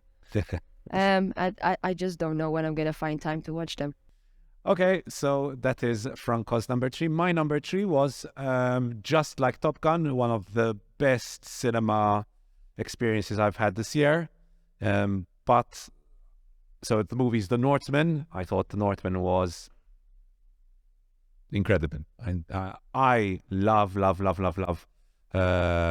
movies set historically 15th century backwards. I just love history.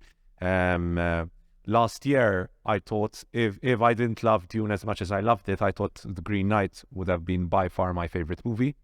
But obviously Dune happened.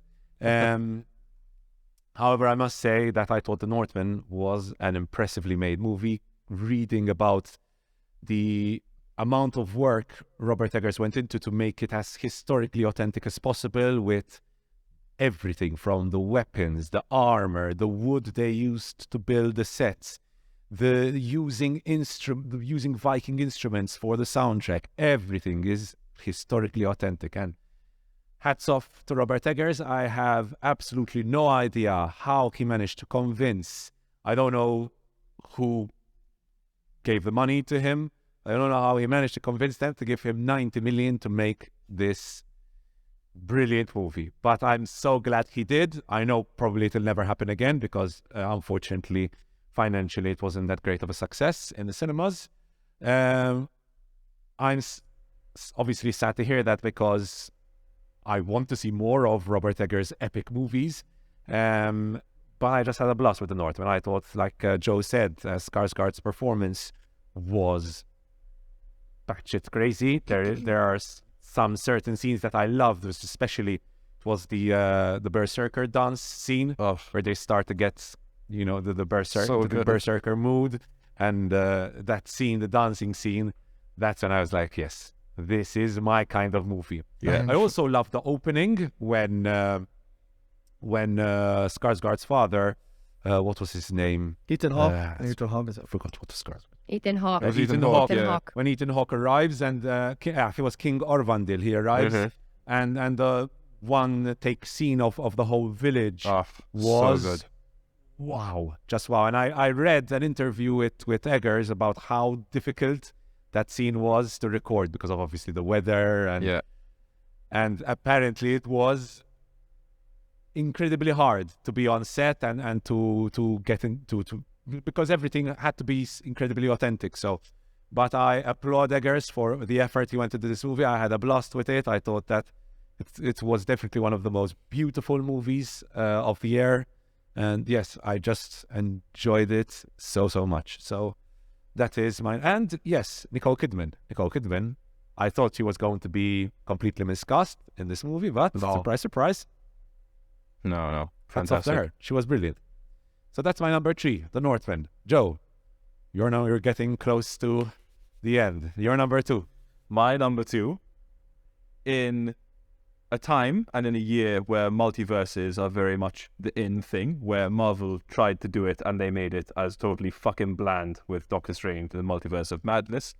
My number 2 is secretly Andrea's favorite film of all time. It is the thrillingly original, fun, upsetting, emotionally affecting, funny, and absolutely batshit everything everywhere all at once. This was there's no other film in my life that I have seen which does the things that this film does. And the fact that this is only the second film of the Daniels, Daniel Scheinert and Daniel Kwan, and it is like even just like the budget that it had for this film and the stuff that they accomplish in it, the editing especially, the cinematography, everything from its aspect ratio changes. It is just filmmaking, lightning in a bottle, literally. These guys threw fucking everything they had this film. Michelle Yeoh is incredible in it. She is the anchor of the film because I think with a less accomplished actor/actress, you do not have a film this good.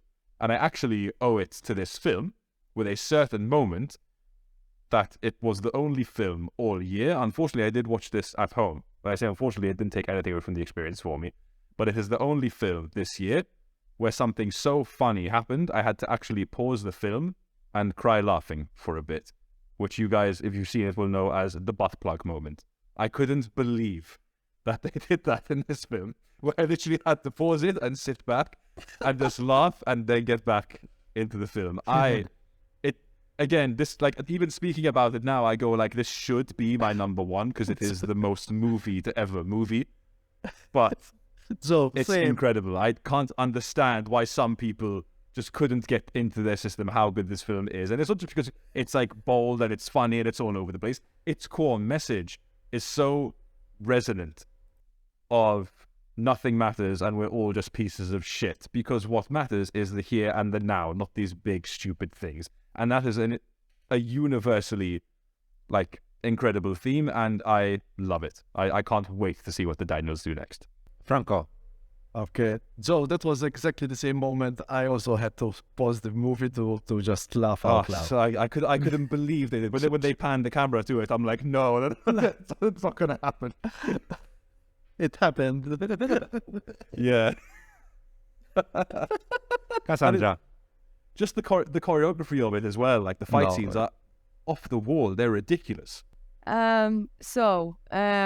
My number two has been going very well in film festivals, and I watched it just yesterday, and I absolutely loved it because of its raw and authentic way of a father and daughter relationship, and this is called After Sun. I loved.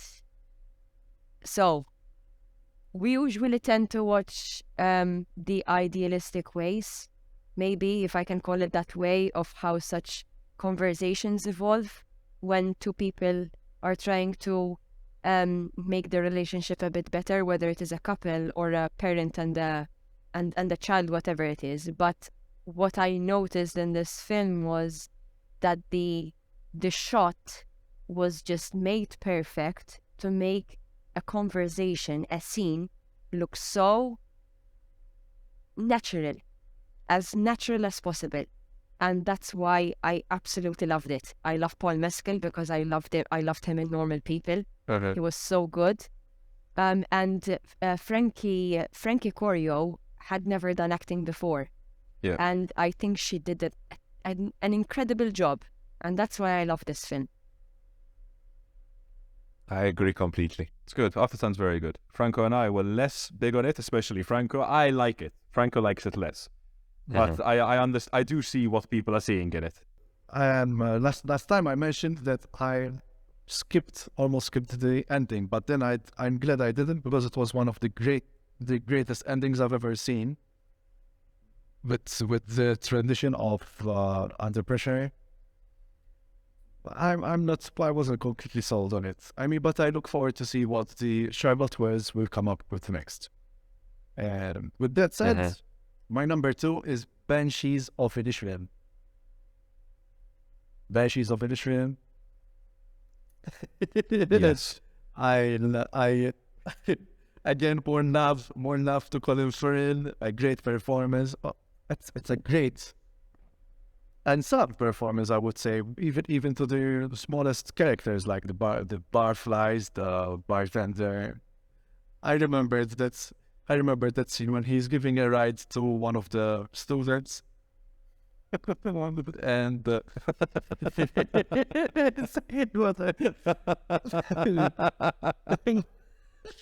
Oh, it's good. It's very. I love that scene. A great black humor moment. I think Kerry Condon is up for best supporting role, and I think she would deserve it. Yes. And I agree. like again, we can't wait for Joe and I to work on the Maltese adaptation. Would you be in, Cassandra? Would you play Kerry Condon's Yes. part? Definitely. Fucking hell. Fucking hell. Fucking hell. I just love the script and the characters. I don't think they should have chosen any other actors as Brendan Gleeson and Colin Farrell. And I also loved Barry Keoghan in this one. Yes. And also I can't remember the actual name of the actress again, but the four of them did a really, really good job. Siobhan, the one Just who wait plays until you see the sister. version think with Franco Rizzo and Joe Yes, Paolella. Siobhan, yes. I think you probably know what my number one is now. So Kerry Condon. Yeah. Carry on. Carrie Content. Okay, so that's Banshees of Inisherin, number 2 for Franco. In my case, number 2, I agree with Franco that Decision to Leave was a brilliant movie, and that's my number 2. It's, I think I saw someone say it is the sexiest movie of the year, and I agree. It is. That's the word I would use for it. It's sexy. It's It is. No, it is. everything is agree. beautiful about it. The actors are beautiful. I thought that Wei Tang and Park Hae. You don't pronounce the R, Franco, when you say Park They Hae don't. Il, Park Hae Il. Look, So yeah, they don't pronounce the R. sorry, Franco. It's called. They say Pak Hei. Okay, Park Hae Il. So I thought that Wei Tang and Park Hae Il were just out of this world. Both beautiful, but also the performances they give are incredible. Wei Tang especially, obviously, was irresistible in this movie. I thought the cinematography was some of the smartest cinematography I've seen, I think, all my life. Some of the scenes that come to mind are the temple scene, for example. There's an incredibly impressive scene in the temple, and the use of colors and the way it's shot. That was beautiful. I thought also there was some very clever cinematography in an particular interrogation scene, where the way the cinematographer uses reflections is just genius. Yes. That was really good. Did you notice? Obviously, the shots. In the interrogation scene, did Yes, you Franco. notice that one time, Bakhail was in focus and Tangway was in focus in the reflection? That's it. Oh. That's why I'm saying it was very, very, very smart cinematography. That is the kind of those are moments in a movie where I just get like a buzz inside of me, and I turn to my girlfriend, I'm like, did you see that? Did you see that? Did you see that? And I just get so excited when I see these kind of things. And obviously all the scenes with the mountain, those were beautiful. The shots from the top of the mountain were just incredible. And obviously the final scene, which I won't say where it happens and what happens, but the final scene was just so powerful and so cinematic. It's just one of the, again, I'm going to say this, one of those movies that is made for me. That is just made to impress me. Yeah, fil-fatt, Decision to Leave, I loved it. told me, Isma, this is a movie for Andrea Gavino. He personally told It feels like it. It feels like it. Because everything from the casting, choosing, I think, some of the most beautiful people I've seen on screen in Wei Tang and Pakale, who were stunning, and just the cinematography, the way the story develops, everything. I loved it. I really, really had a good time with this movie. So that's my number 2. Number 1. Number 1. Joe. This is the film that I watched twice in 2 weeks at the cinema because I thought it was so good. It deserved my money twice. It is so up my alley. It actually hurts. I'd been looking forward to it from the very first moment it was announced, especially with the cast in it. I absolutely adore all of the director's previous works and films, including his plays. And it is, to me, the immaculate, the film I would not change a single thing of this year, The Banshees of Inisherin.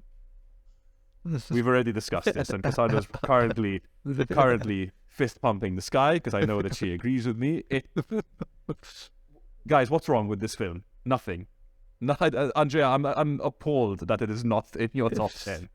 At least this one you gave an honorable mention because everything ever all at once. You're like, no, fuck that movie. You don't need it. But there's nothing. The script is perfect. The casting is perfect. The cinematography is beautiful. It is well edited. It is well paced. For me, it is so far the only film from a filmmaker that I really, really respect. Maybe apart from Eggers, where it exceeded my expectations of what I had for them. Not only met them. Eggers met my expectations of what I wanted from the Northman. McDonough exceeded my expectations. For me, thematically and script-wise, it's his strongest work. It's brilliant. There's not much more I can say about it. I adore this film. I could watch it again right now. True. Okay. So, Joe, before you mention something, that sometimes you watch a movie and you think everything's great about it, but it's just not. It's the thing with Banshees of Inisherin. everything was good about it. Everyone was great about it. And I think I've made it quite clear. I love Colin Farrell. And I loved him in this as well. But there was just something that just didn't click completely for me. I don't know what it is. Because Martin I McDonagh can't didn't say. make the film for you. Could be. It wasn't sexy enough. What? Yeah, what's sexy enough? Well, there is that. there was Tang Wei wasn't in it, basically. That's what she said. No, she wasn't. Exactly. Unfortunately. All right, Cassandra, you're number one. I think I know what it's going So to be as well. and by now you definitely know because I spilled the beans earlier. So it's definitely the Banshees of Inisherin, because the pronunciation has to be correctly. What I would like to add with what Franco and Joe said is that I, as a female, what I loved about also this film is usually I don't recall. Oh gosh.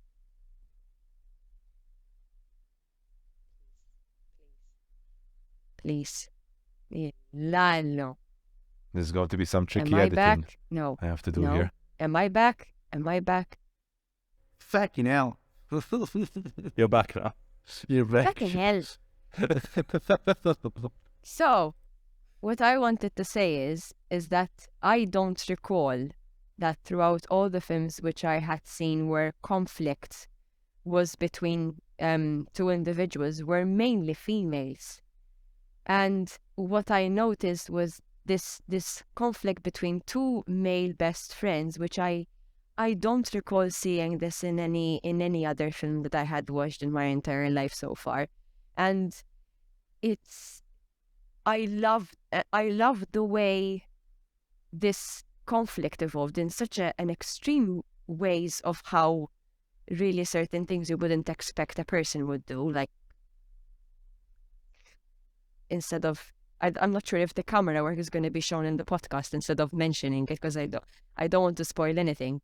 But also, what I also noticed is that these types of behaviors and these types of emotions that both Podrick and Colin experienced and what I saw, I think they are actual traits and evidence of how people actually live in an island rather than bigger countries.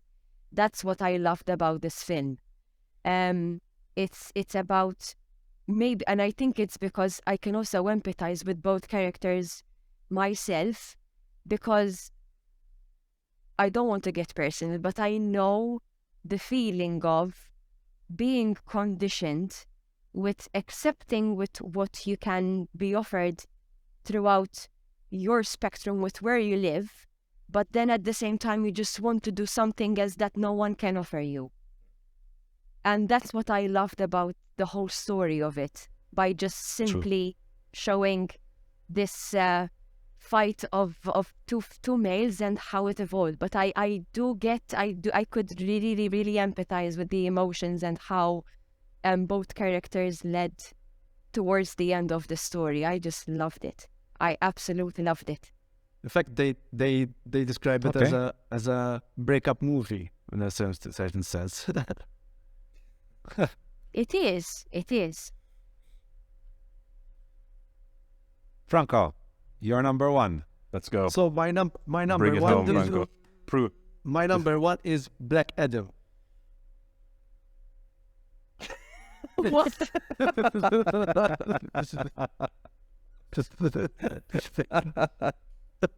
Haven't even watched that. It's not worth it. It's not Don't worth watch it. it, No, don't watch it. it's Okay. No, I would never watch it. No, it's a bit of a running no, joke no. on this show. Yeah, my number one is Everything Everywhere All at Once. It's a fun movie. It's a philosophical movie. It's perfect. It's one in a way. Yeah, Andrea Gravina very agrees a lot with this choice. It's. I think it was very affecting. I saw it in an Asian context as well, where much of the things that were discussed really made sense, because I've heard of similar experience from my friends as well about the feeling of inadequacy. I think the Ki Hek-wan has a great opportunity to make a comeback. Stephanie Shu brilliant. Michelle Yeoh, I think even Jamie Lee Curtis. You could see that this is a movie where they had lots of fun making it, even on set. Remember that this was done in 39 days before the pandemic. It was almost on the cusp of the pandemic. 60 million they made. I think it's like, and like Joe said, it's a great response to this Marvel. Not that Marvel are not coming up with some. They're trying, but it's a great response to the Marvel bladness. Yeah. Okay. I mean, sorry, but when you get Sam Raimi to do a multiverse movie and it sucks, then you've lost. yeah, no, I've lost all faith. that's something that I. That's why Multiverse of Madness was nothing. Anyway, Everything Everywhere All at Once is what it should be. It's fun. It's quirky. It's silly. It's funny as fuck. And I think we have been graced with one of some memorable lines. The memorable line of Ki Hao Kwan saying Waymont, saying to do taxes and laundry with you. You make me cry. I love that line. So that's a moment where the movie hit me. I'll be honest. That was actually a moment where the movie actually did hit me. Incredible. It's because it's about the here and now. That's why. That's even you have to also, I also have to mention the cinematography and how they paid tribute to one of Wong Kar-wai, many so Ratatouille. Ratatouille is one of I would watch an entire film about Ratatouille. So this is Give the me quote. 2 hours of Ratatouille. This is the quote. So even though you have broken my heart yet again, I wanted to say in another life I would have really liked just doing laundry in Texas with you. How so good, so good. It should be illegal having a line that good in a film as wild as it is. yes, That's what makes it so good. It has a bit of wittiness as well. I mean, Texas and Yes. laundry. It's ridiculous, but I wouldn't say that's the emotional part. It's the two stalls. I couldn't believe that I was. I love that part. Anyway, Andrea agrees a lot with this. Yes. Now Andrea's I going to didn't drop it on hate us that it's number one now. That'd be incredible. Oh, that was going to be my joke. You ruined my joke, Joe. Yes. You ruined my joke. No, I didn't. I quite liked Everything Everywhere All at Once. But that's a discussion for another day. Let me just say my number one because this has been a very long show. So my number one, and this might shock some of you. I agree with Cassandra that After Sun is a absolutely brilliant movie. Ah, okay. And that's my number one, After Sun. Okay. I'm going to be honest. The emotions I felt as I watched After Sun were, I don't think I've ever cared as much about a child in a movie than I did in After Sun. The kind of emotions I felt as I watched Sophie in this movie, I think those are the kind of feelings you have. I obviously don't have kids, but if you have a daughter, I think those are similar feelings and emotions you would have with a daughter. Because there were scenes where I was scared for her. There were scenes where I just wanted to hug her. There were scenes where I just wanted to tell her it's going to be okay. Frankie Corio, hats off. Her performance is so natural and just feels so real that I was taken away by this movie. And that's obviously not to mention Paul Mescal, who was also brilliant in this. I thought his portrayal of a young man suffering from depression was, again, incredibly natural and so realistically portrayed. The way he tries to hide it from his daughter, but then breaking down when he's on his own, just magnificent. I adore this movie, and I'll say again, as I was watching this movie, I was constantly just turning towards my dad and saying, "Pa, this is incredible. Like, what are we watching?" One last thing I'm going to say, actually 2 things I want to say. I thought that the editing in this particular movie, this movie definitely deserves at least a nomination for the editing, because the editing in it was incredible. And the use of color, the tone in this movie, the color tone in this movie, the blue, those blue hues were just so well portrayed. If I don't see what time it is, I wouldn't stop talking about this movie because I was truly impressed. Obviously, shot on film, the use of music throughout. Yes. It shows. The use of music throughout, because obviously we all mentioned the under pressure scene, and that was incredible. Yes. Like the emotions and all the symbolism in it was incredible. But throughout, there's very, very smart use of music in it. Even the scene where Sophie goes to sing a karaoke song. Yeah. There was so much in that. And even when, for example, they sing "Happy Birthday" to her father, Caleb, that just Caleb's performance, his performance in that scene was, I think it is a perfect movie for me. I honestly, in the past few years, I don't think a movie has affected me the way After Sun did. So I went into this thinking I was going to be seriously disappointed. And I just came out of it, I couldn't stop talking about it after I watched this movie. And I really had to contain myself in our chat, Joe and Franco, because I didn't want to make it too obvious about how much I love this movie, and that it would obviously be my number one. So yeah, that is my number one, After Sun. I could understand you. I didn't know which to put at number 2 and number 1 actually between the last of films which I had mentioned, because it happens very rare when you get to watch a film like After Sun.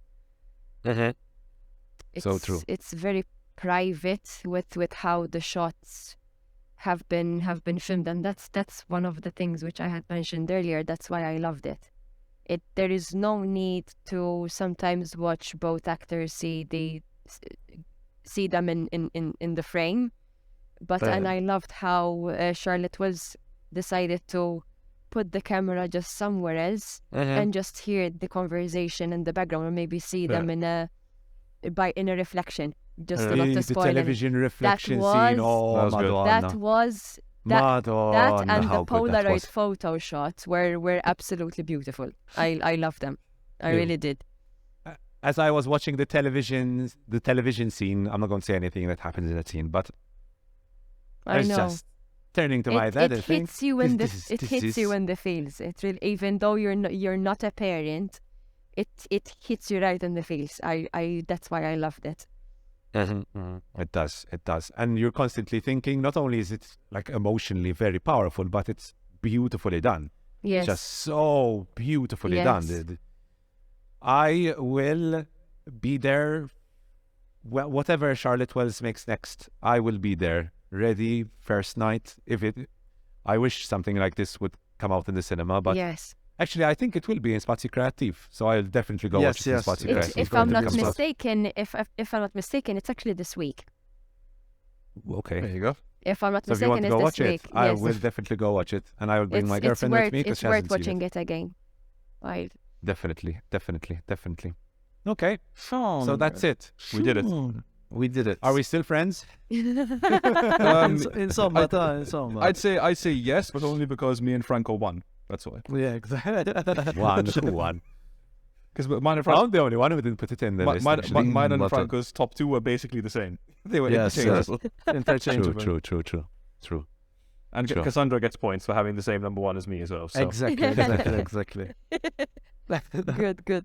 But the highlight of the last 4 hours was Andrea's face, Hilary's face. Definitely.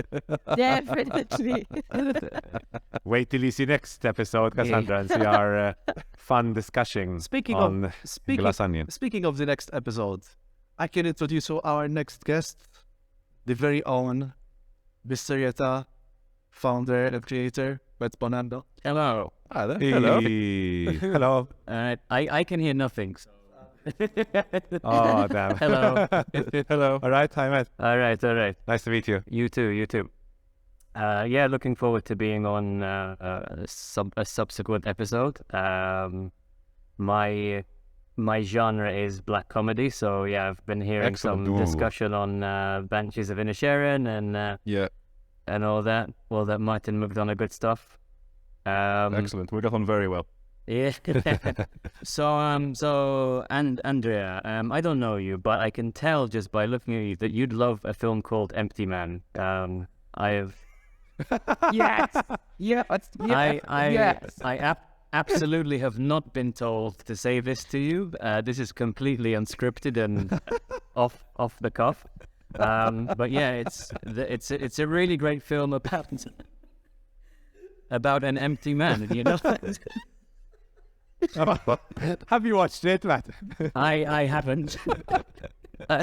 I'm just assuming it's about a man who's either metaphorically or physically empty. I don't know. Like, is he missing internal organs or a purpose in life? Who knows? Who knows? I'll see if I can find the time. That's Good. always my Yeah. response. I'll see if I can find the time. Absolutely, you should I probably definitely watch it. I mean, who has the time these days?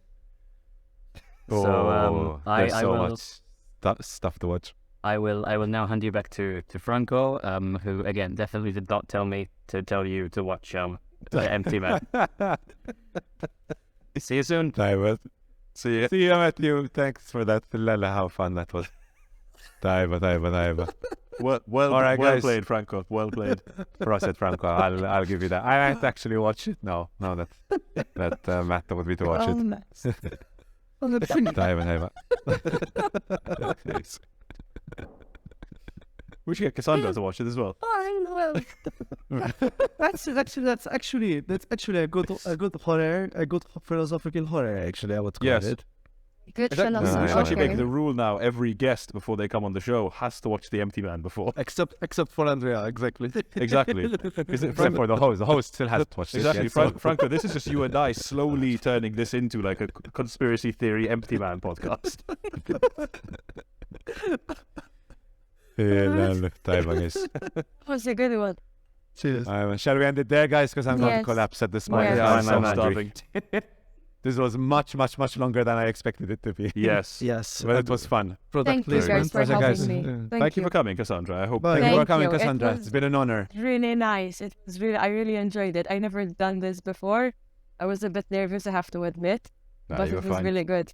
It was So really good. would you suggest any other people to come on this podcast? Definitely. I mean, podcasts are a thing nowadays, and I get to try my best to actually listen while I do some house chores, which is quite interesting to just listen. Yeah, why not? Why not? I'll definitely recommend you. Excellent. For We'd sure. love to have you back in the future as well. Definitely. sure. I'll be more than happy to join you again. Whenever you have the time, because as you can see, Yes. these take quite a long time. Yes, yes. But whenever you have the time, True. let us know. Yes, We'll be happy to have you. definitely. Thank For you. sure. Thank you so much. I wish you All right, guys guys. all the best and Happy New Year, by the way. Likewise. Same. All the best Same and to you. happy new year. Happy New Year. Definitely. Cheers All to right, more guys. films to watch. Definitely. It's been a blast. I had a lot of fun. Now it's time to go and eat because I'm very hungry. Same. So, So, thanks so much for watching and listening, guys. As always, like, follow, heart, all that jazz. Don't forget to do that. Thank you once more to our special guest, Cassandra Spiteri. It's been an honor to have her on our show. And that's it. We're still friends after I didn't put everything everywhere on at once on my list.